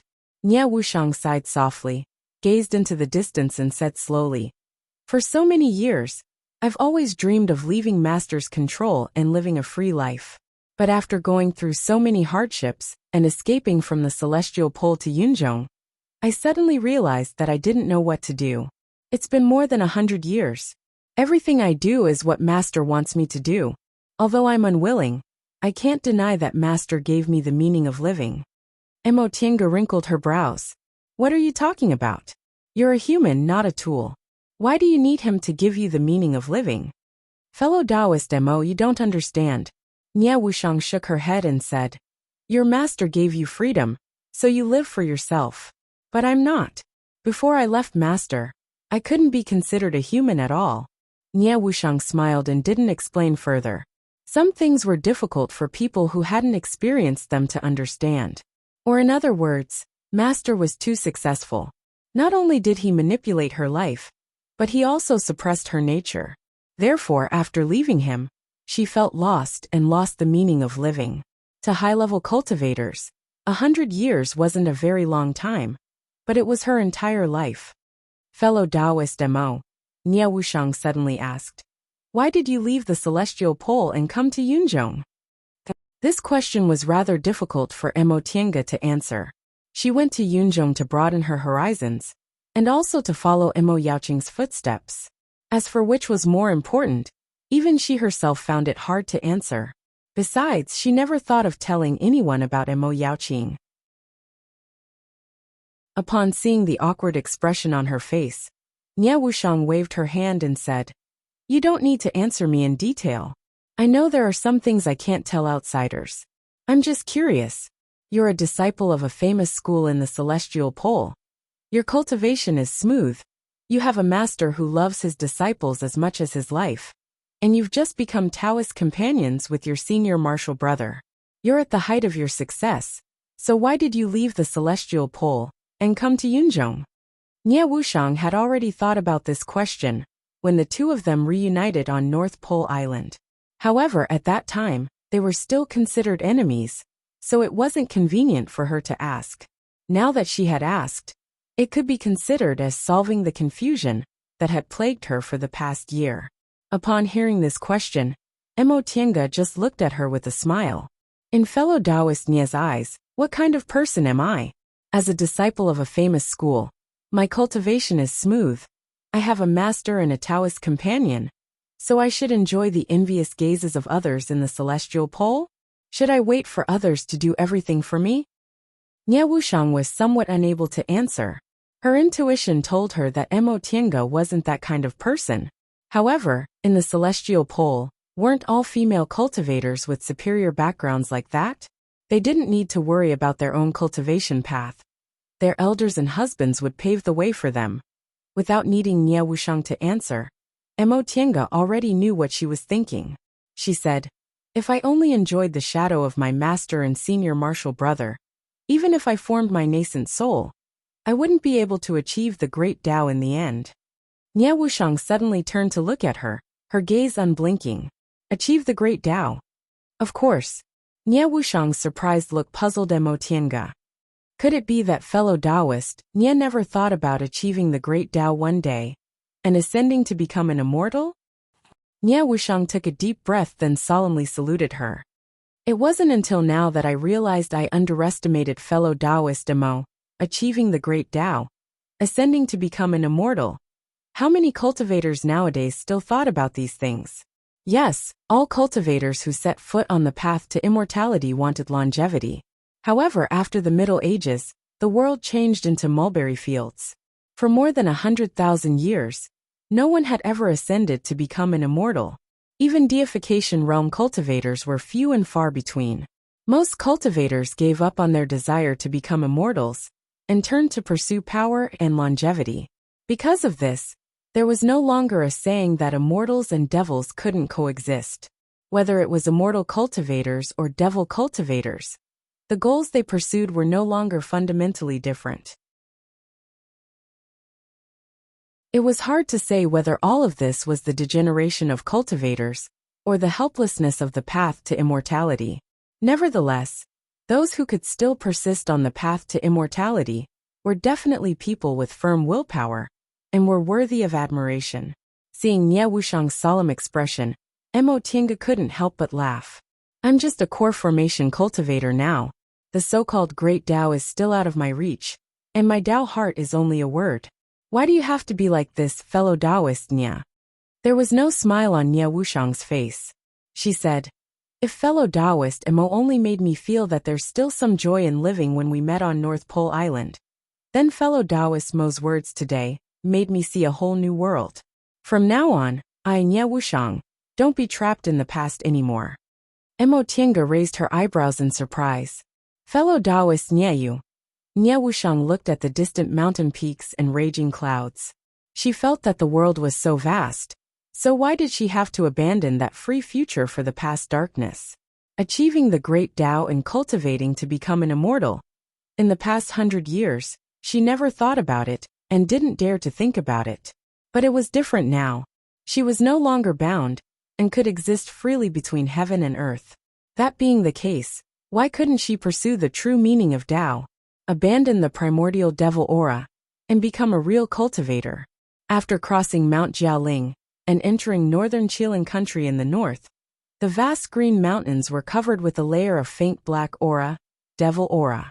To the north of Mount Jialing was Starfall City, a devil's domain in northern Qilin country. Northern Qilin country was the territory of Yunzhong's devil cultivators. They had 3 great devil monarchs, each occupying 3 big devil's domains. In addition, there were 7 small devil's domains, which were slightly smaller than the 3 big devil's domains, but also had a large number of devil cultivators. Starfall City was one of the 7 small devil's domains. Nie Wuxiang said, the Lord of Starfall City is a devil cultivator in the early stage of the nascent soul realm. In northern Qilin country's devil's domain, his strength is neither strong nor weak. He can be considered a character. Mo Tiange nodded to show she understood. She realized that the cultivators in Yunzhong, whether they were cultivators or devil cultivators, weren't so strict about the way they addressed each other. For example, in the Celestial Pole, Xianqing School and Zhengfa sect both followed the tradition of core formation cultivators being master Taoists and nascent soul cultivators being lord Taoists. The way they addressed each other was also a symbol of their status and cultivation level. But it wasn't like this in Yunzhong. In Tao schools, many nascent soul cultivators called themselves master Taoists, but it was purely a personal preference. Among devil cultivators, there were many who called themselves devil monarchs. Among them, only the 3 great devil monarchs were truly famous in Yunzhong. Thinking up to this point, Emotinga smiled faintly. She remembered devil monarch Black Moon, whom she met once in Sky Snow City. Although he was called devil monarch, he was only a core formation cultivator. Nia Wushang saw her expression and asked curiously, "What's so funny?" Emotinga asked, "Do you remember fellow Taoist Jing?" Nia Wushang was stunned. Her expression immediately became a bit uncomfortable. "Fellow Taoist Emo, about that matter, he didn't do anything to you in the end, right?" "Huh?" Emotinga was dumbfounded. Soon after, she realized she misunderstood and said with a smile, "No, I'm not talking about that matter. I met someone in Yunzhong who looked very similar to him." Oh, Emotinga then told her about her encounter with Devil Monarch Black Moon. In the end, she said, "When I saw that Devil Monarch Black Moon, I remembered him." Nia Wushang also smiled. In fact, although that fellow Taoist Jing was a bit frivolous, he could be considered reliable. That day, he knew Master's plan and fiercely resisted. If Master didn't keep him, he would have almost been killed. Emotinga didn't know about this matter. She was surprised. "Really? And at that time, you were already unconscious," Nia Wushang said. He said Qin Shoujing was one of the few people he could call a friend. Although he was dissolute, he didn't want to betray his friends. Moreover, the relationship between a man and a woman should be congenial and joyful. How could he be coerced into a dirty and improper act? After a pause, Nia Wushang sighed. "I originally didn't have a good impression of him, but after this matter, I think he's much more lovable than those sanctimonious people." Seeing that Emotinga was lost in thought and silent, Nia Wushang raised her eyebrows and asked, "Fellow Taoist Emo, what are you thinking about?" Emotinga sighed. "If that's really the case, Senior Martial Brother Shoujing, and I owe him a lot." "Huh? Did he die on Demonic Mountain?" Emotinga shook her head. "He didn't. He also escaped the disaster on Demonic Mountain. But afterward, he had a falling out with the disciple of Venerable Swordsman Fuling of Gujian sect. If I remember correctly, Venerable Swordsman Fuling's disciple is the sect head of Gujian sect. What he did can be considered as offending the current power of Gujian sect, so he can't return to the sect." As she spoke, Emotinga told Nia Wushang about her encounter with Jing Xingji that day. At that time, Jing Xingji was injured and couldn't return to Gujian sect, so she didn't know how he was doing now. Nia Wushang said, "Fellow Taoist Emo, what does this matter have to do with you? Even if this matter didn't happen, could he have obtained some fated chances on Demonic Mountain? Maybe he couldn't escape the disaster on Demonic Mountain and directly died. Even if he really obtained some rare treasures from Demonic Mountain, he and Venerable Swordsman Fuling's lineage have long been enemies, so it was only a matter of time before they fell out. Moreover, he was a person with his own opinions. He's never been happy in Gujian sect, so he probably wanted to leave long ago. Why should we worry about him?" Emotinga was stunned and was speechless for a long time. Upon seeing this, Nia Wushang asked, "Did I say something wrong?" Emotinga sighed then nodded. "No, you're right. I was thinking too much. That fellow Taoist Jing isn't someone who needs sympathy." In fact, there was one more point Emotinga didn't mention. She realized that she had become more soft-hearted than before. She was actually worried about others. Could it be that because she obtained too much, her feelings were also rich? Was this a good thing or a bad thing? Chapter 392. Not long after they left Jiaoling Mountain, the two of them arrived at Descending Star City. This was the first time Emotinga came into contact with a place where devil cultivators lived. At first glance, Descending Star City didn't look any different from the cities where cultivators lived. It had the same row upon row of houses, the same never-ending stream of people, and the same streets filled with stalls. However, the entire Descending Star City was shrouded in devil aura. The closer they got to the city center, the denser the devil aura became. Mo Tiange and Nie Wushang used their spiritual aura to protect themselves and walked into Descending Star City. This was different from devil cultivators. Devil cultivators wouldn't feel uncomfortable in an environment full of spiritual aura. They could even use spiritual aura to cultivate. The denser the spiritual aura, the better it was for them. However, cultivators would feel uncomfortable in an environment full of devil aura. This could be traced back to the distant past era, the origin of immortals and devils. According to legend, in the distant past era, spiritual aura and devil aura existed at the same time. Spiritual aura rose while devil aura sank. However, the world was dominated by spiritual aura and devil aura wasn't much. Later on, the world changed and devil aura became even lesser. Because of this, devil cultivators had a hard time surviving in this world. In order to survive in this new world, they learned to transform spiritual aura into devil aura through cultivation techniques and other changes. Devil territory was a special existence. A large number of devil cultivators lived there, causing devil aura to gather in the surroundings. Devil territory was formed. Because devil aura wasn't much in this world, cultivators rarely encountered it. Devil aura was mainly destructive, so when they encountered devil aura, their strength would be affected. Of course, as long as the devil aura wasn't too dense, high-level cultivators could move freely as long as they had spiritual aura to protect themselves. However, devil aura was a headache for low-level cultivators. They couldn't cultivate in devil territory at all, and mortals who lived in devil territory for a long time would have their lifespans affected. Therefore, there weren't many low-level cultivators in Descending Star City. Most of the people who came and went were foundation-building cultivators, and those who did business were low-level devil cultivators. The two of them looked around, but weren't interested in the things being sold here. Mo Tiange asked, "Fellow Taoist Nye, how much do you know about Descending Star City?" Nie Wushang looked around and said, "Nothing." Mo Tiange's forehead twitched. "Then why did you say you wanted to come?" "I had nothing to do anyway, so I just came to look around." Mo Tiange was speechless.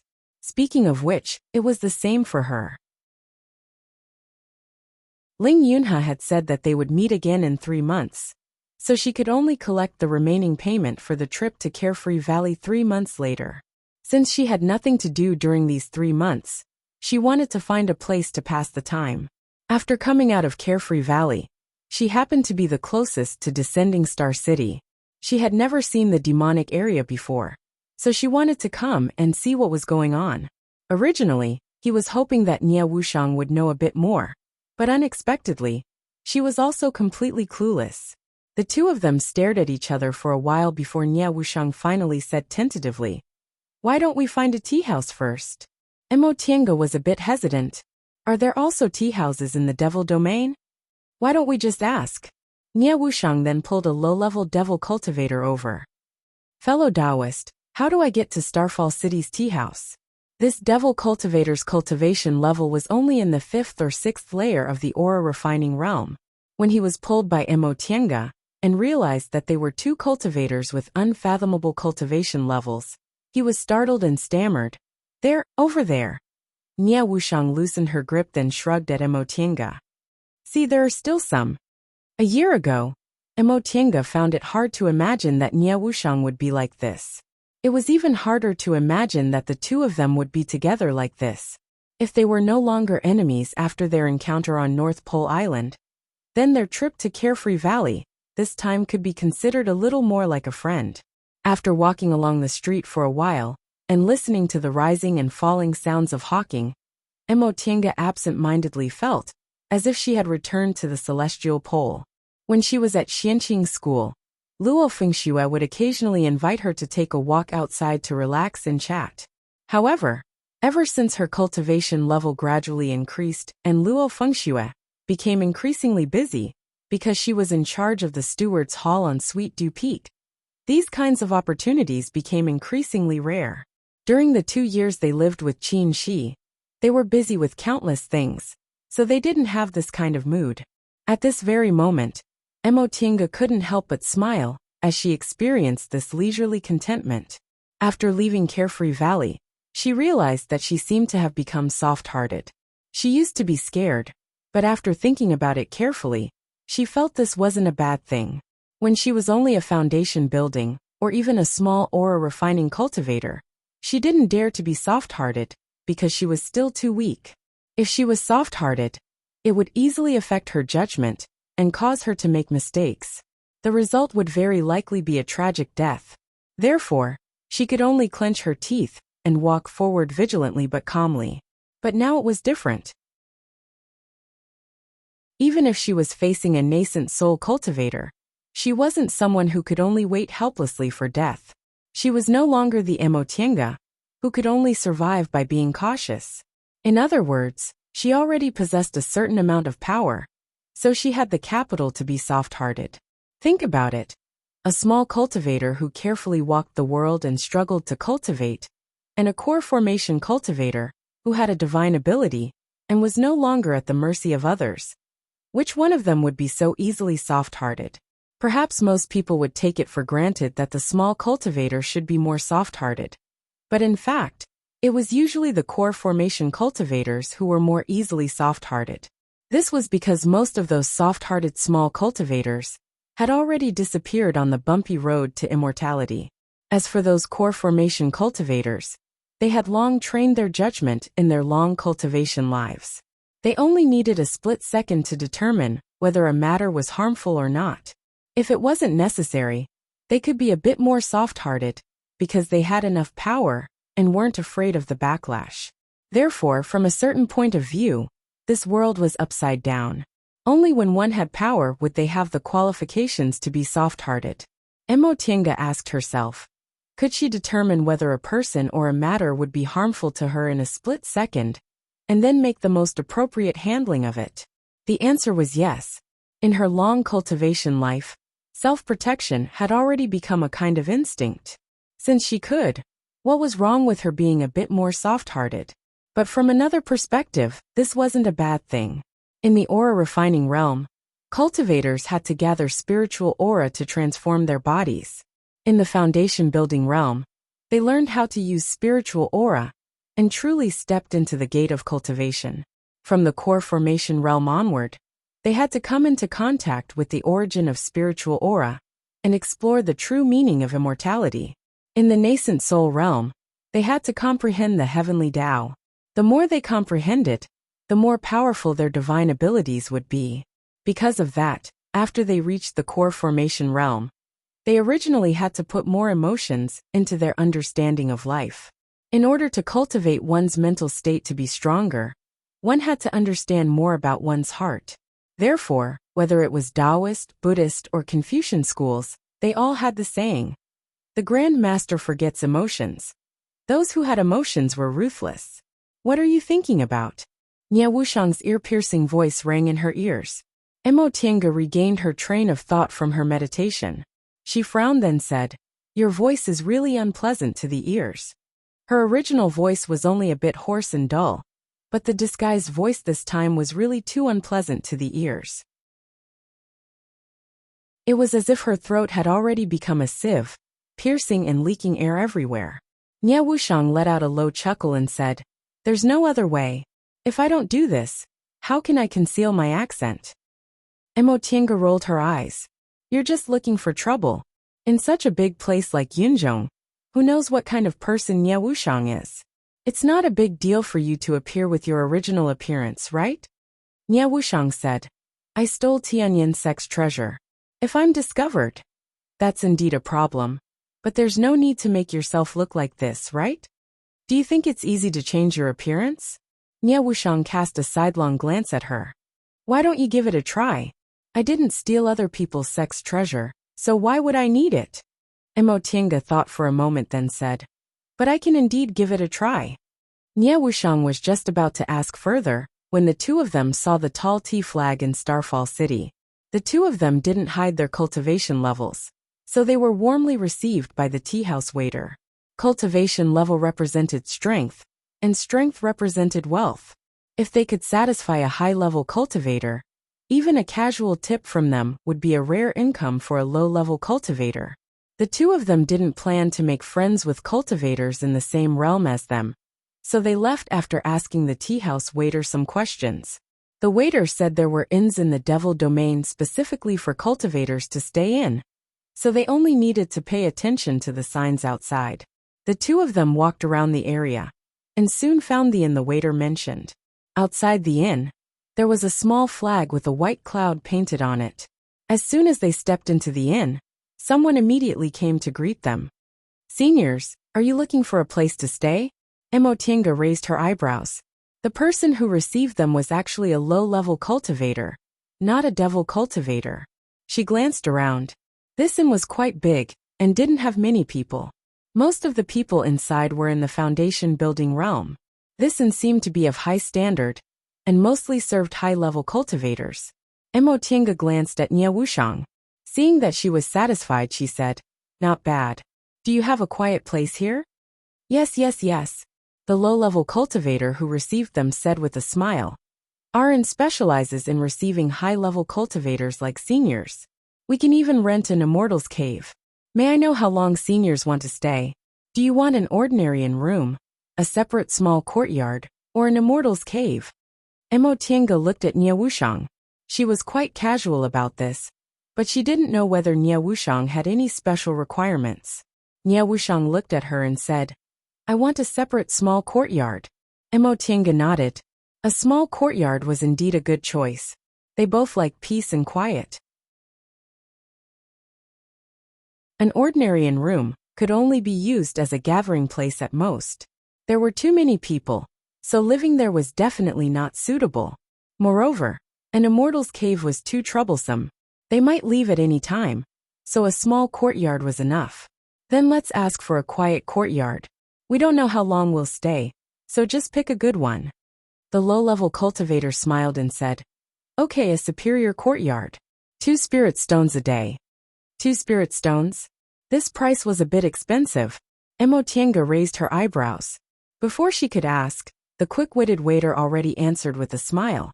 "Senior, you don't know, but our inn is for cultivators. It takes a bit of effort in the Devil Domain, so the price is a bit higher." Emotinga thought about it, and accepted this explanation. She looked at Nia Wushang. Obviously, she also didn't care about 2 spirit stones a day, so she said, "Lead the way." The waiter respectfully made a please gesture. "Seniors, please follow me." Emotinga and Nia Wushang were about to follow the low-level cultivator inside when suddenly, a person covered in devil aura stepped into the inn. "Fellow Taoists who cultivate, please wait."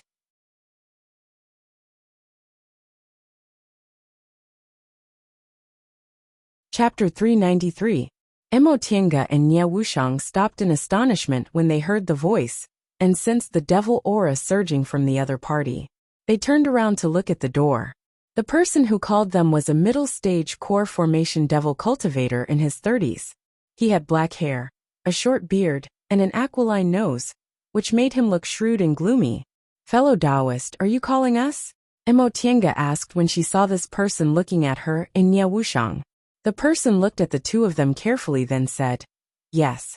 Fellow Taoists, my surname is Liang. I'm a ceremonial elder in Descending Star City." Emotinga and Nia Wushang cupped their fists at the same time. "So it's Elder Liang." Seeing that the two of them were calm, and neither servile nor overbearing, Elder Liang knew they were knowledgeable people. So he smiled and returned their greetings. "Fellow Taoists, you don't have to be so polite. May I know how I should address you?" Emotinga held back her laughter. To be honest, it was fine if this Elder Liang didn't smile, but he looked a bit gloomy. Once he smiled, people would immediately feel he was up to no good. "I'm Qin Wei." Although she was laughing inwardly, she still maintained impeccable politeness on the surface. Nia Wushang just cupped her fists and said faintly, "Tiancan." "Oh, so it's fellow Taoist Qin and fellow Taoist Tiancan." Elder Liang went straight to the point. "May I know why you've come to Descending Star City?" Emotinga glanced at Nia Wushang. Nie Wushang wasn't interested in dealing with people, so she raised her chin and signaled Emotinga to answer. Emotinga said, "We're just passing by and just strolling around." "Oh, I see." Elder Liang's gaze shifted back and forth between the two of them, as if he was weighing whether she was telling the truth or not. In the next moment, he still had a smile on his face. "Fellow Taoists, your cultivation levels are outstanding. It's really rare for you to come to Descending Star City. I wonder if I can have the honor of inviting you to the City Lord's mansion as guests?" Emotinga and Nie Wushang glanced at each other in surprise. They were both people who often traveled outside and were experienced and knowledgeable, but this was the first time they encountered this kind of situation. It was rare for cultivators to be friendly with each other, unless they wanted to befriend each other. They had only just arrived at Starfall Star, but Elder Liang had coincidentally come to invite them. Was it an accident, or did he have some ulterior motive? With that thought in mind, Emotinga bluntly asked, "May I ask Elder Liang what's the matter? If it's just a mutual acquaintance, why don't we wait for fellow Taoist Tian, Ken and I to settle down before going to the City Lord's mansion?" "There's no need for that." Elder Liang's eyes flickered as he looked around. As soon as he arrived, the attendant had already stood to the side. Now the attendants of the inn could only watch from afar, not daring to come forward. He said, "I won't hide it from you too. This is an order from the city governor. In the near future, all cultivators above the completion level who appear in Fallen Star must come to the city governor's palace." Emotinga was dumbfounded. Elder Liang had a very solemn expression on his face. Although he didn't intend to force her, his attitude was very firm, so she said, "Elder Liang, please forgive us. We're all core formation cultivators. If we don't have a clear reason, it's inconvenient for us to go with Elder Liang." Her words were very clear. How could core formation cultivators be easily pressured by force? The City Lord of Fallen Star City was only an early-stage nascent soul devil cultivator. Although they weren't as good as him, they wouldn't be at the mercy of others. If this Elder Liang explained things properly, they would have to give the City Lord a bit of face, since they were in Fallen Star City. However, if he didn't say anything and only used force to invite them, they wouldn't obediently let themselves be tied up. Elder Liang was obviously used to this. He didn't look embarrassed at all. He smiled and said, "Fellow Taoists, you don't need to be nervous. It's just that the City Lord has something to ask of you. As for what it is, it's inconvenient for me to tell you now. If fellow Taoists don't mind, we can talk as we walk." This Elder Liang's attitude was too calm. It really didn't seem like he was plotting anything. Emotinga and Nie Wushang glanced at each other. Nie Wushang said through voice transmission, "There's no harm in going and taking a look." Emotinga pondered for a moment, then slowly nodded. She raised her head and said to Elder Liang, "That being the case, we'll go with Elder Liang." Elder Liang smiled and said politely, "Thank you for your cooperation, fellow Taoists. Please follow me." Right after he finished speaking, Elder Liang walked out of the inn. Emotinga stared at his back, then waved at the waiter who served them before. "Is this really your ceremonial elder? Were there any other core formation cultivators recently invited into the City Lord's mansion?" The waiter hesitated for a moment before replying respectfully, "Senior, this is not something that normal cultivators like us who live in Descending Star City can know. Furthermore, core formation stage seniors rarely appear in the world. Arin has only received 2 core formation stage seniors recently. However, this is indeed the ceremonial elder of Fallen Star City. This is true." Right after he finished speaking, a foundation building cultivator dressed like a shopkeeper said, "Seniors, I do know a little about this matter. Yesterday, a core formation senior was invited to the City Lord's mansion from this tea house." "Oh, thank you," Emotinga said to them, then turned around and left. Nie Wushang also followed her. "Fellow Taoist Nie," Emotinga said through voice transmission, "can you use your divine sense to check if there aren't any core formation cultivators in the city?" After a while, Nie Wushang replied, "Correct. Aside from you, me, and that Elder Liang, there's only one core formation cultivator active in the east of the city." Emotinga nodded to show she understood. The city lord of Fallen Star City was an early-stage nascent soul cultivator. Logically speaking, there shouldn't be so few core formation cultivators in Fallen Star City. It seemed Elder Liang was right. All core formation cultivators were invited to the city lord's mansion. There were restrictions there, so they couldn't probe them. When the two of them walked out of the inn, Elder Liang was waiting not far away. When he saw them coming out, he greeted them with a smile. "Fellow Taoists, please." Emo Tiange nodded with a smile, then followed Elder Liang with Nie Wushang. With Elder Liang leading the way, the surrounding low-level cultivators all made way, giving the three of them a lot of space. "Elder Liang." Nie Wushang lifted her bamboo hat and said, "Can you tell us the purpose of the city lord's invitation?" Elder Liang casually cast a soundproof barrier, then said, "Fellow Taoists, you didn't come to Fallen Star City for anything important, did you?" Emo Tiange and Nie Wushang had already answered this question, but under the circumstances at that time, it was very likely they just said it casually, so Elder Liang asked again cautiously. Emo Tiange said, "Correct. Fellow Taoist Tiancan and I were just passing by this place, so we decided to take a stroll and broaden our horizons." Elder Liang nodded with a smile. "That's good." He paused for a moment, then said, "I won't hide it from you too.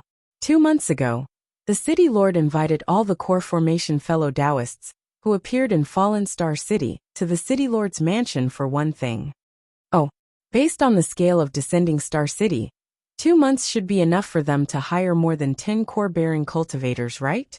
In addition to the core formation cultivators in the city, there should be at least 20 to 30 of them. What kind of matter would require so many core formation cultivators? I can't reveal the reason for this matter in advance without the city lord's permission. However, that's the gist of the matter. Of course, fellow Taoists don't need to worry. The city lord will definitely pay you for this matter." Elder Liang. Nie Wushang suddenly said coldly, "Can't we refuse this matter?" Elder Liang was stunned. He cautiously glanced at Nie Wushang, then said, "I don't know about this. I'm only responsible for inviting all the core formation fellow Taoists who appeared in Fallen Star City to the city lord's mansion. The city lord will explain this matter to you. However, up until now, no one has refused." Emo Tiange raised her eyebrows but didn't say anything. This matter was a bit unusual. Within 2 months, all the core formation cultivators who appeared in Fallen Star City were invited, but not a single one refused. Most core formation cultivators appeared in the mortal world because they had something to do. There were very few core formation cultivators like Emo Tiange and Nie Wushang who wandered around. Why didn't those people refuse when they had something to do? Was it simply because the person who invited them was a nascent soul cultivator? Offending a nascent soul cultivator was indeed something core formation cultivators had to avoid. However, how many core formation cultivators had extraordinary identities and strong backgrounds? The influence of Fallen Star City could only be considered SOSO in the devil domain of the Northern Qilin Kingdom. It wasn't worthwhile for them to force themselves just to avoid offending the city lord, right? Based on this, either the reward was too shocking for those core formation cultivators to refuse, or the city lord of Fallen Star City played some tricks, and they couldn't refuse. Which one was it? Emo Tiange looked at Nie Wushang, and Nie Wushang was also looking at her. "Fellow Taoist Emo, what do you think?" Nie Wushang sent her a secret message. If it was the former, it wouldn't be a problem, but if it was the latter, rashly going to the city lord's mansion wasn't a good choice. Once they entered someone else's territory, they'd have to let them make the decisions. But if they didn't go, they couldn't do anything. Although Elder Liang's attitude wasn't bad, he was very firm. They were already in Fallen Star City. If they didn't go now, the city lord would personally make a move, which would be troublesome for them. Emo Tiange pondered for a while, then said, "Elder Liang, what if I don't want to see the city lord? What would you do?" Elder Liang smiled. "This isn't the first time I've answered this question. Fellow Taoist Qin, there were several core formation fellow Taoists who said they had matters to attend to and couldn't go. I really couldn't persuade them. So the city lord personally went to see them. Later on, those fellow Taoists all agreed. Elder Liang only said a few simple words, but Emo Tiange understood a lot from his words. Those core formation cultivators were very likely to unyieldingly express they didn't want to go to the city lord's mansion, and they might even forcibly leave. As for the persuasion Elder Liang mentioned, it was very likely he'd use force to force them to go. If they couldn't defeat them, he'd report it to the city lord. As for whether this city lord of Fallen Star City would use force or benefits to make them agree after he personally went to see them, Emo Tiange didn't know. This made Emo Tiange even more uncertain. Should she go or not? If she didn't go, she'd most likely have to fight, and she'd most likely have to face nascent soul cultivators. If she went, it would be hard to predict whether it would be a blessing or a curse. Fellow Taoist Emo, let's go and take a look. Upon hearing her voice, Emo Tiange turned around. Nie Wushang winked at her, then said through voice transmission, "You know about my concealment method. I think you also have a secret escape method, right?"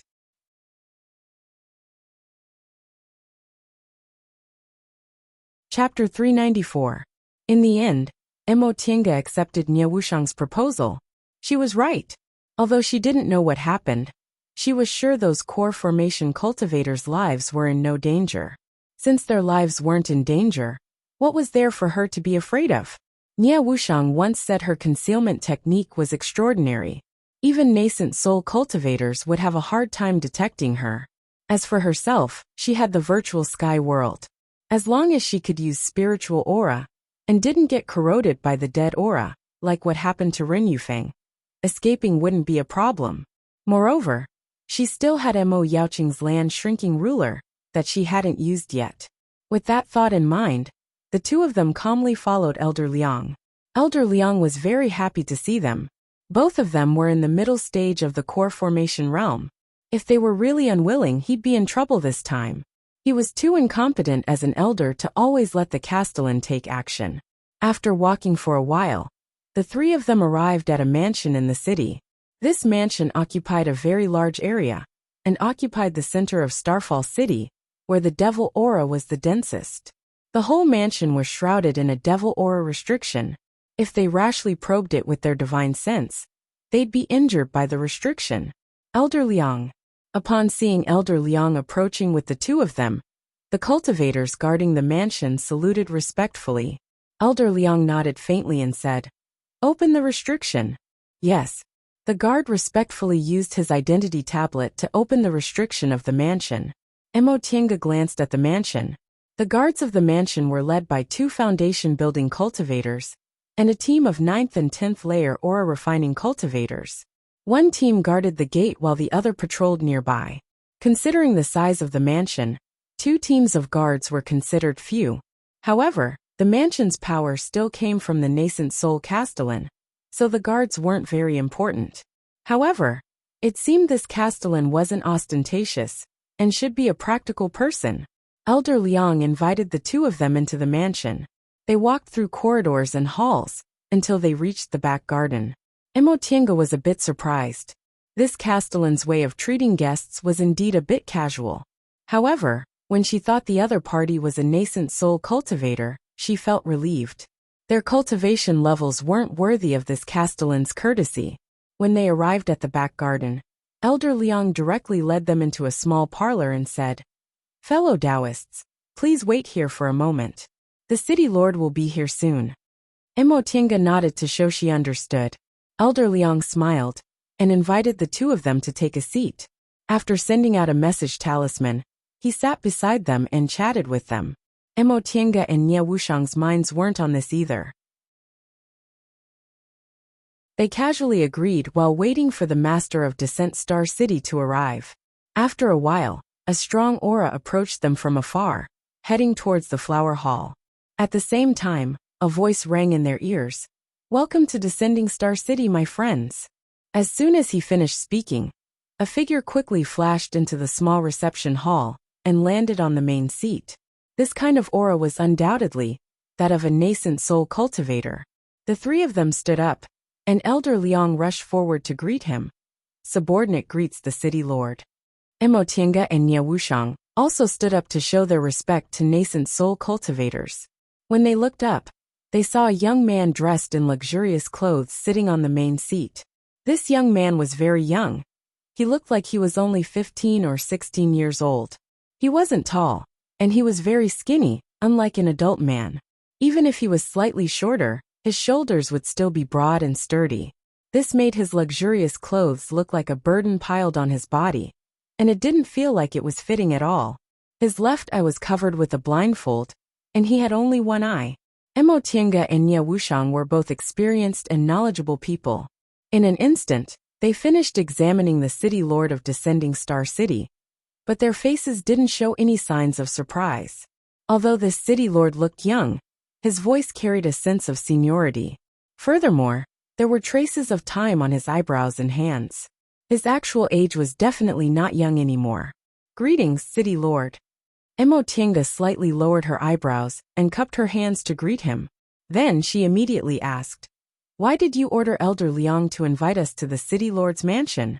The young man's single eye was carefully examining the two of them. At that moment, he waved his hand, signaling Elder Liang to leave. He then invited them to sit down again before saying, "Although your cultivation levels are only in the middle stage of the core formation realm, your spiritual aura is thick and condensed. Presumably your strength is extraordinary. City Lord, you're being too polite." Mo Tiange cautiously looked at him. This young man was different from Elder Liang. Elder Liang's devil aura was so thick that it was visible to the naked eye, but this young man's devil aura was so faint that it was almost undetectable. After the young man finished examining them, he pointed at them and asked with a smile, "This is Qin Wei, little friend Qin, and this is little friend Tiancan. Am I right?" Elder Liang had already informed them of their identities through a summoning talisman. Their appearances and names were exactly the same, so this young man naturally recognized them correctly. Mo Tiange smiled slightly. Nie Wushang didn't like to talk, so she communicated on her behalf. "Yes." The young man nodded and introduced himself. "I'm Starfall City's city lord. My surname is Mei and my name is Feng." "So it's City Lord Mei. I've heard a lot about you." Mo Tiange's expression was completely calm. Upon seeing this, City Lord Mei laughed and said, "All right, let's not talk about these empty courtesies. Since little friend Qin asked me why I invited you, you must be an impatient person. How about we get straight to the point?" Mo Tiange and Nie Wushang naturally didn't have any objections. They were both impatient people who treated empty courtesies, so they immediately nodded and said, "City Lord Mei, please speak." City Lord Mei said with a smile, "Presumably, that elder of mine has already mentioned it to you too, right? The matter is simple. I want to ask you two to help me with something. If you succeed, I'll reward you handsomely." Elder Liang had already mentioned this before. Mo Tiange said, "This, juniors don't understand. With City Lord Mei's cultivation level, and the elders of Starfall City, your strength is quite extraordinary. What kind of matter do you need help from outsiders like us? Even if you want to help, wouldn't City Lord Mei asking some nascent soul seniors be more helpful than us?" Hee. City Lord Mei chuckled and said, "I don't blame little friend Qin for having such a thought. This matter is indeed puzzling. Let me put it this way. The matter I want to do doesn't require a high cultivation level, and it doesn't require too many people. What I need is to ensure our survival and have as many opportunities as possible. That's why I'm asking all the core formation cultivators who have appeared in Starfall City to help me." It didn't require a high cultivation level, so he didn't need to invite nascent soul cultivators, because the price of inviting a nascent soul cultivator was also very high. It didn't require too many people, so even if he was a city lord with countless subordinates, he wouldn't be able to use them. Mo Tiange somewhat understood. However, City Lord Mei just said it needed to ensure their survival. Could it be that this matter was very dangerous? "City Lord Mei, please tell us the truth. We can't agree to your request." City Lord Mei seemed to have a good temperament. After Mo Tiange said that, he thought for a moment then said slowly, "This matter, I'll have to explain it to you first. Little friends, in your opinion, how long is my lifespan?" This question wasn't easy to answer. Mo Tiange could see that although City Lord Mei looked like a teenager, His lifespan was more than half over.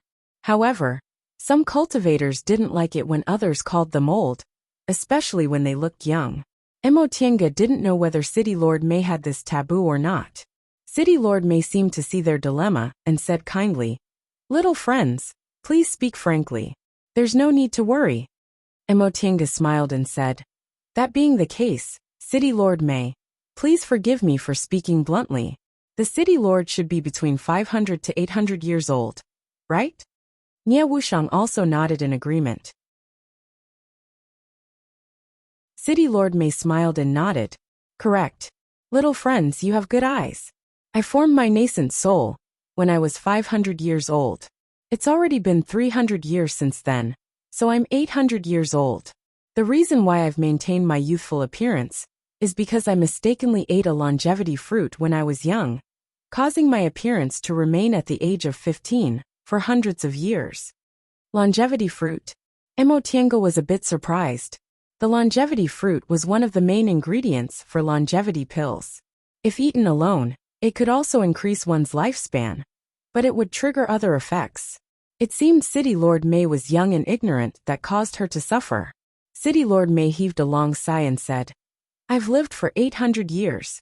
Since I was 15, I've always maintained this appearance. In the beginning, I was complacent because I thought I could save a lot of look-preserving pills compared to other people. But later, as I grew older, I realized that growing older was also a fortunate thing. When this lord was young, I once had someone I loved, but that woman rejected me in the end because of my immature appearance."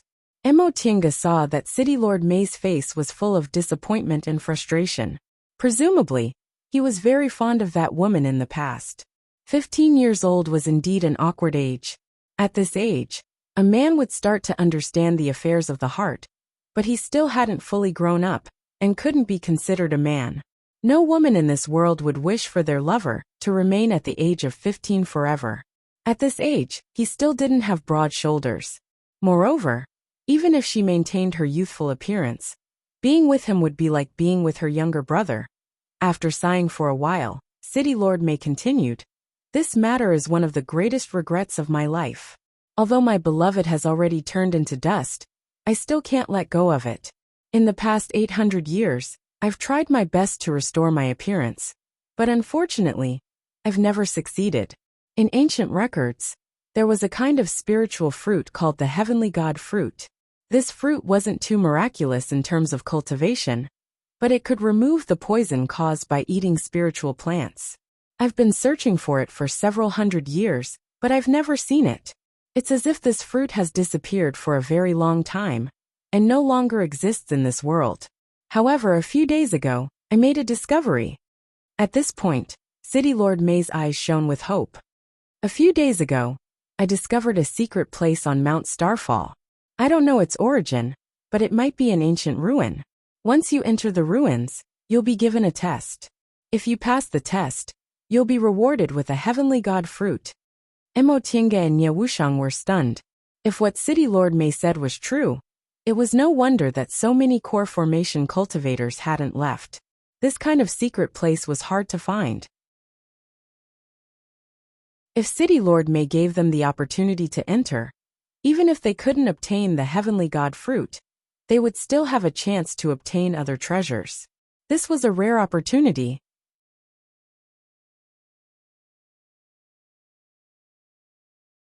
Chapter 395.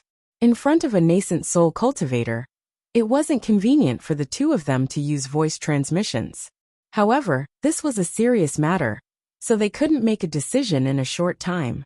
Both Emotienga and Nie Wushang remained silent as they pondered. City Lord May wasn't in a hurry. She just sat there and watched them with a smile. Emotienga pondered for a while, and felt it was better to discuss this matter first. She didn't have much desire for treasures, and she didn't know the ins and outs of this mysterious place. It was too risky to casually enter an ancient secret place. Who knew if there were any inside stories? As for Nie Wushang, she was trustworthy and very strong. If the two of them joined hands, it would be safer. With this thought in mind, she said, "City Lord May, Jr. just passed by Starfall City this time, and came to take a look. I've already made an appointment with a friend to meet in a few months. This, little friend Qin, rest assured, City Lord Mei said. This matter will be over in a month at most. You can leave then. City Lord Mei, Nia Wushang continued to ask. What's the inside story of this secret place you mentioned? Will it be life-threatening? You can get a reward if you pass, but what if you can't? In addition, if you find the heavenly god fruit, what will you give in exchange? If you can't find it, what will you do? Emotinga's previous words were evasive. It seemed she didn't really want to go to this secret place. But Nia Wushang's series of questions showed that she was seriously considering the feasibility of entering this secret place. City Lord Mei was overjoyed and said, as long as you agree to go to this secret place, I'll do my best to help you. If you find the heavenly god fruit, I'm willing to give you a spiritual treasure in exchange. You can ask for it. If you don't, you can also choose some from my collection. As for the secret place, I can tell you the truth. This place should be a test left behind from the distant past era. Its mechanisms won't endanger your lives. Of course, if you enter with others, you must be careful of others plotting against you. Nia Wushang thought for a while, then asked, City Lord, did you invite so many core formation fellow Taoists because this secret place is only for core formation cultivators? Moreover, each person can only enter once? Correct, City Lord Mei said. After I discovered this secret place, I already went inside to explore. I am a nascent soul cultivator, so I triggered the test of the nascent soul stage. In ancient times, the magical powers of the nascent soul cultivators were exceedingly powerful. How could the cultivators of today compare? Without a doubt, I didn't pass. Later on, he ordered his subordinates to send in cultivators of various cultivation levels to explore, but all of them failed. Actually, a foundation-building cultivator can also enter, and the power of the explosion won't be too strong. However, the rewards for a foundation-building cultivator aren't very rich, and there's no heavenly god fruit either. I have no choice but to ask the core formation cultivators passing by Descending Star City for help. Mo Tiange wrinkled her brows and asked, City Lord Mei, didn't this matter leak out? If it's an ancient mystic land, I'm sure many fellow Taoists would be willing to go. City Lord Mei hesitated for a moment before calmly replying, I've also thought about this matter. Many core formation cultivators have visited recently, and they aren't foundation establishment cultivators that can be casually dealt with. This news won't be able to be concealed for long. My Descending Star City isn't big, and isn't considered powerful among the 7 minor demon regions of the Northern Unicorn Kingdom. If the other demon regions, or the major sects of the East Tang, or South Zhou Kingdom wish to enter this secret place, I won't be able to stop them. By then, it's still unknown if we can exchange for the God of Heaven fruit from their hands. That's why I have to hurry up and get my hands on the heavenly god fruit, while they haven't decided yet. Mo Tiange nodded in agreement. Although the heavenly god fruit didn't have any miraculous effects, it was an ancient item after all. If it could detoxify the remaining poison in spiritual plants, those major sects would most likely want to preserve it. Little friends, City Lord Mei said, I can't let you have a look at my treasures right now, but I can guarantee that they're definitely treasures that you core formation cultivators yearn for even in your dreams. As long as you agree to enter and give it a try, even if you can't obtain the heavenly god fruit, I'll still give you some benefits. For core formation cultivators, the treasures of a nascent soul cultivator were naturally rare treasures. Mo Tiange and Nia Wushang didn't doubt this point. Junior naturally believes City Lord Mei, Nia Wushang said. However, it'll be very difficult to pass this secret place, right? Of course, City Lord Mei admitted. You have to be mentally prepared. This is an ancient mystic land, and the test for core formation cultivators is very difficult. You might not even be able to pass the first test. Mo Tiange was aware of this point. Before she formed her gold core, Xianxing School discovered that there was a hidden 10,000 laws of nature formation in Mount Taikong. It was similar to this mystic land, and was also an ancient trial ground. City Lord Mei wasn't lying. Once City Lord Mei finished speaking, Mo Tiange and Nia Wushang exchanged glances. They saw the same message in each other's eyes. Emotienga tacitly understood. She turned toward City Lord May and said with a smile, "This matter is very important. Junior has to think about it. I wonder." "Oh, of course," City Lord May said. "Little friend, you can stay in the manor for the time being and think about it carefully." Nie Wushang also said, "Junior too. I hope City Lord May can make things easier for us." "Of course." City Lord May smiled. "If the two of you have decided, I'll have someone take you to rest. What do you think?" "That's great. Thank you for your trouble, City Lord." City Lord May clapped her hands to summon a maid and ordered, "Take these two little friends to Fenghe Courtyard. Treat them well, and make sure they're satisfied." The maid bowed. "Yes, City Lord." She then respectfully saluted the two of them and said, "Seniors, please follow me." Emotienga and Nie Wushang stood up, cupped their fists toward City Lord May and followed the maid out. A moment later, the maid led the two of them into a courtyard. The courtyard was small and exquisite. It had winding corridors, a clear pond, and pink lotuses in the pond, which made it look like a beautiful pavilion. In the courtyard's small hall, there was a plaque with 4 words, "Crooked Courtyard Fenghe Courtyard."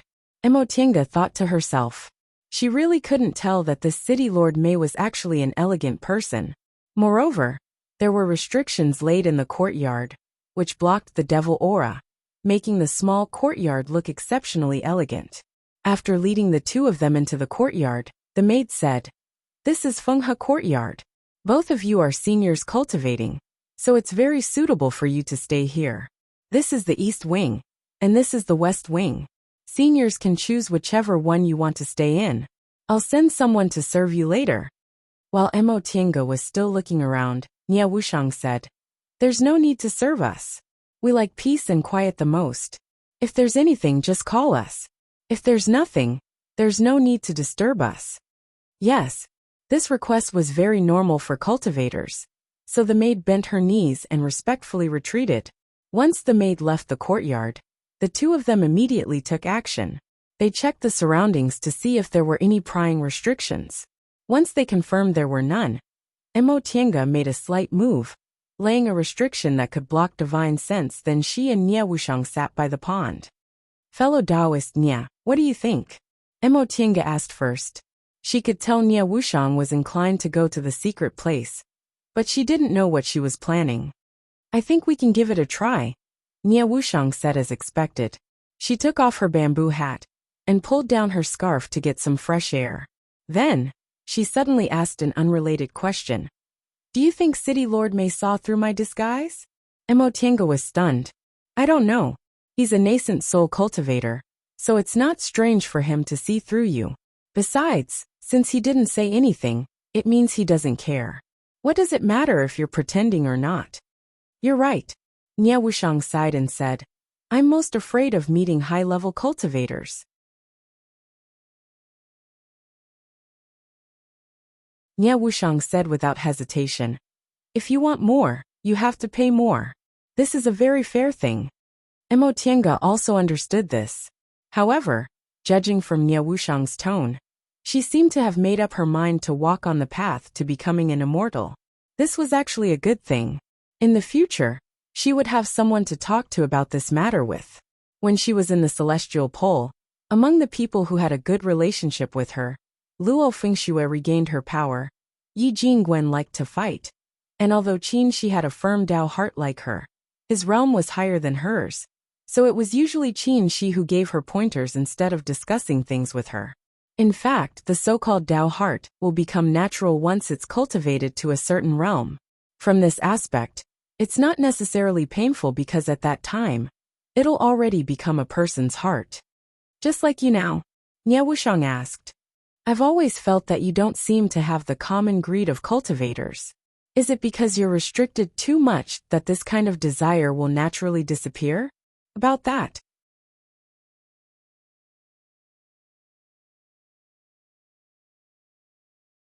Chapter 396. The two of them chatted for a while, straying far from the topic. In the end, they reluctantly said they'd think about it for 2 days, since this matter wasn't urgent. Then they began to divide the loot. Although they didn't get anything good from their trip to Carefree Valley, Ling Yunhe gave Tian Jiqian and Ling Yunfei's Qianquan bags to them after they betrayed them and were killed at the last moment to show their gratitude.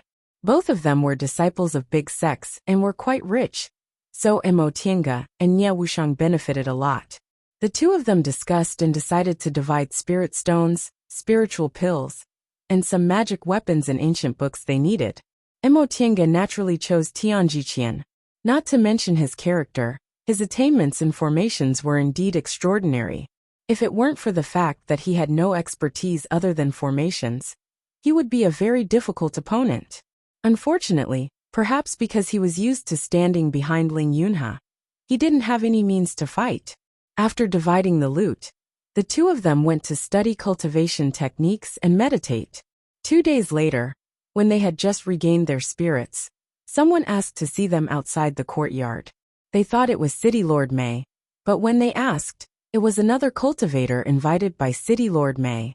Nie Wushang was inclined to agree to City Lord Mei's request, while Mo Tiange was indifferent.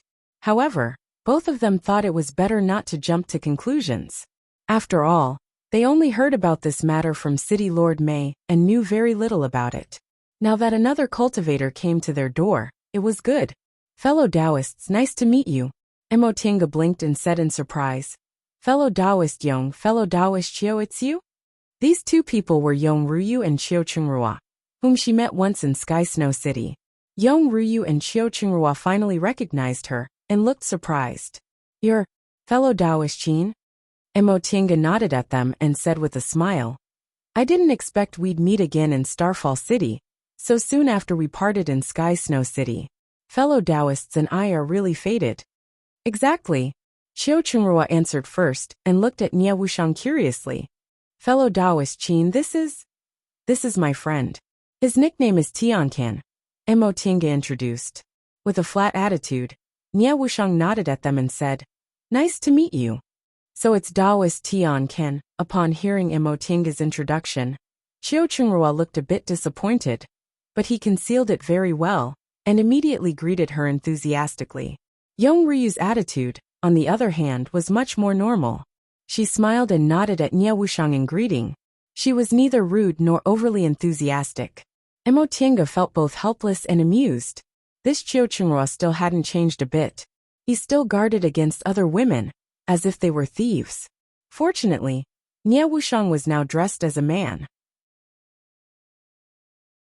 Otherwise, she would have definitely dragged Yong Ryu back, right? Fellow Taoist Tian, Ken, I met these two Taoists once in Heavenly Snow City. This is fellow Taoist Yong, and this is fellow Taoist Chiao. The two of them are cultivators from one of Eastern Tang's 5 great sects, the Dawning Pill sect. After they finished greeting each other, Mo Tiange politely invited Yong Ryu and Chiao Qingrua into the hall. Fellow Taoist Qin, what a coincidence. You also came to Descending Star City? Chiao Qingrua asked right after they sat down. Mo Tiange smiled and answered, After we parted ways that day, I happened to meet fellow Taoist Tian, Ken in Heavenly Snow City. We were very happy to meet again in a foreign place, so we decided to travel together. Originally, we had some matters to take care of in the vicinity, but unexpectedly, we were invited by the city lord as soon as we entered Descending Star City. May I know what happened to the two of you? We're more or less the same, Yong Ryu said. Junior Marshal's sister and I came here to travel, so we didn't have a specific purpose. We came all the way from Heavenly Snow City to Descending Star City without thinking too much. Right after we entered Descending Star City, we were invited to the City Lord's mansion by Castellan Mei. Mo Tiange's gaze changed. That means we came to the City Lord's mansion for the same reason. That should be correct.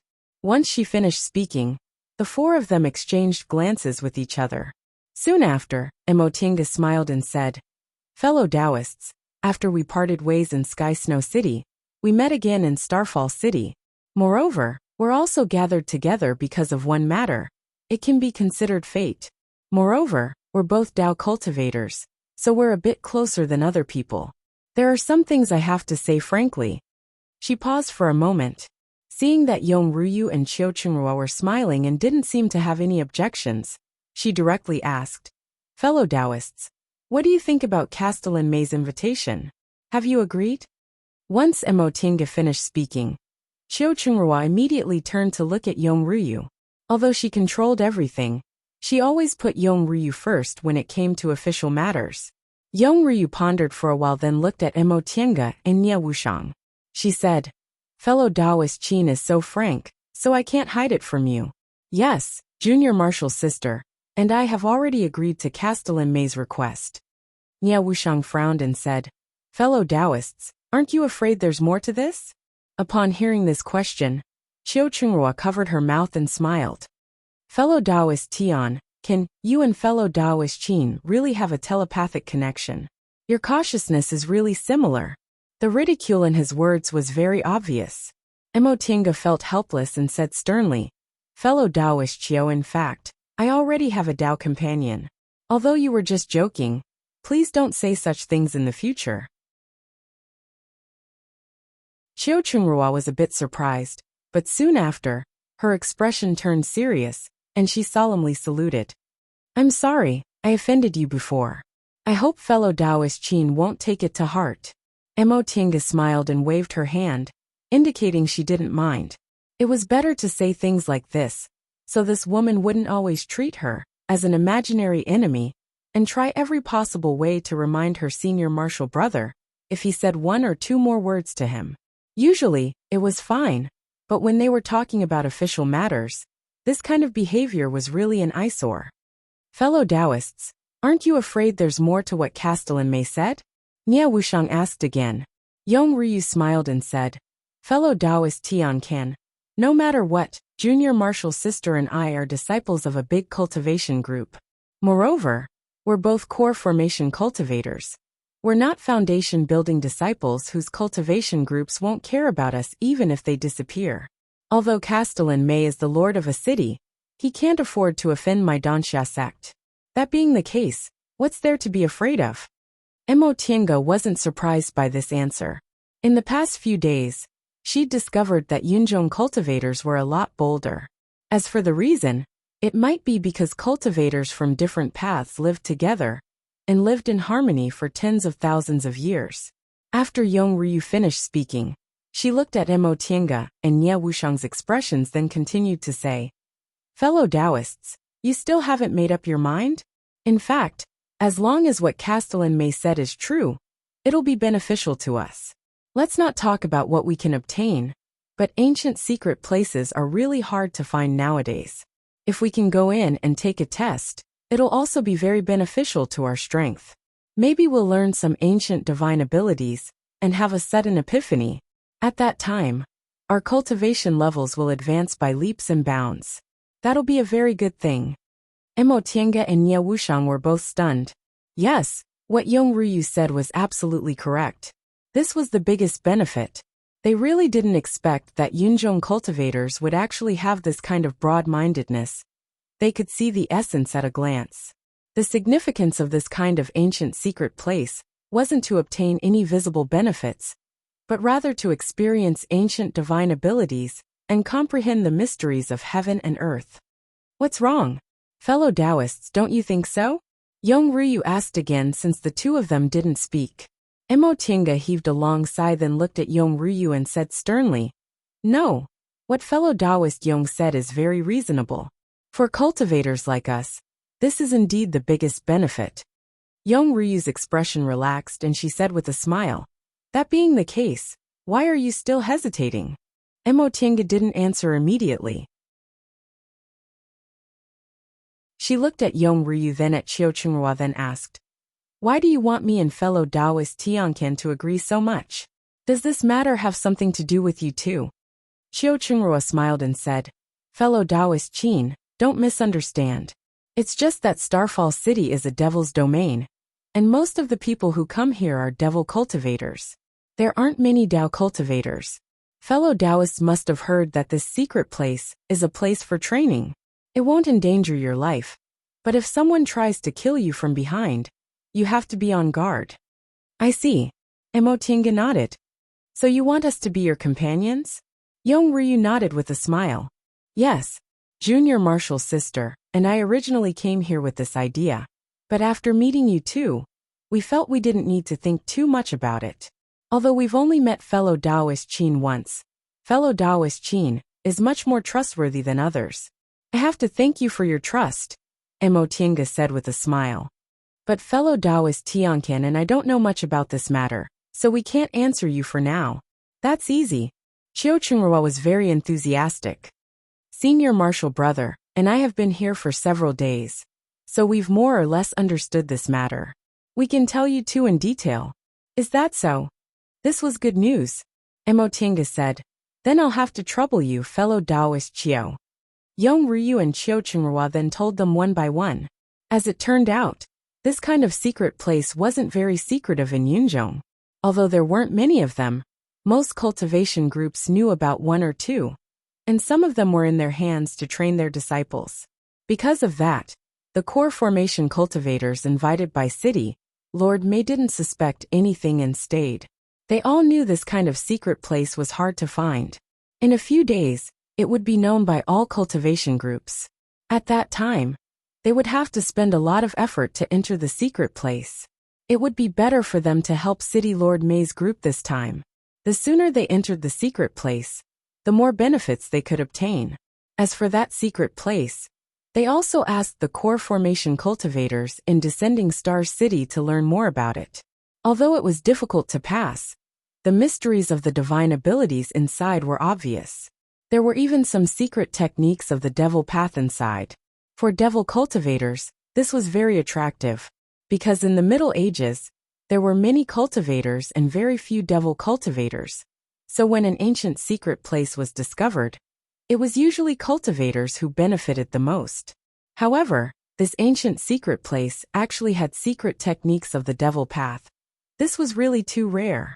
After spending most of the day explaining the matter, Yong Ryu asked again, "Fellow Taoists, this is all we've asked about. What do you think?" Mo Tiange and Nie Wushang glanced at each other then said, "Fellow Taoists, this is all we've asked about. What do you think? However, I still need to discuss this matter with fellow Taoist Tian Can. I'll give the two of you an answer after some time. How about it?" Yong Ryu smiled. "Of course. Since that's the case, Junior Marshal's sister and I will take our leave first. We don't have much time, so if you two fellow Taoists have made a decision, please reply as soon as possible." You're tuning in to the Li Mei's Sword of Destiny YouTube channel. We're so grateful for your support, and don't forget to subscribe to join us on this incredible journey through captivating stories. Your generosity through donations truly makes a world of difference, as it's the primary source of revenue that allows me to expand and enhance this channel for you. Thank you from the bottom of my heart for being a part of this adventure.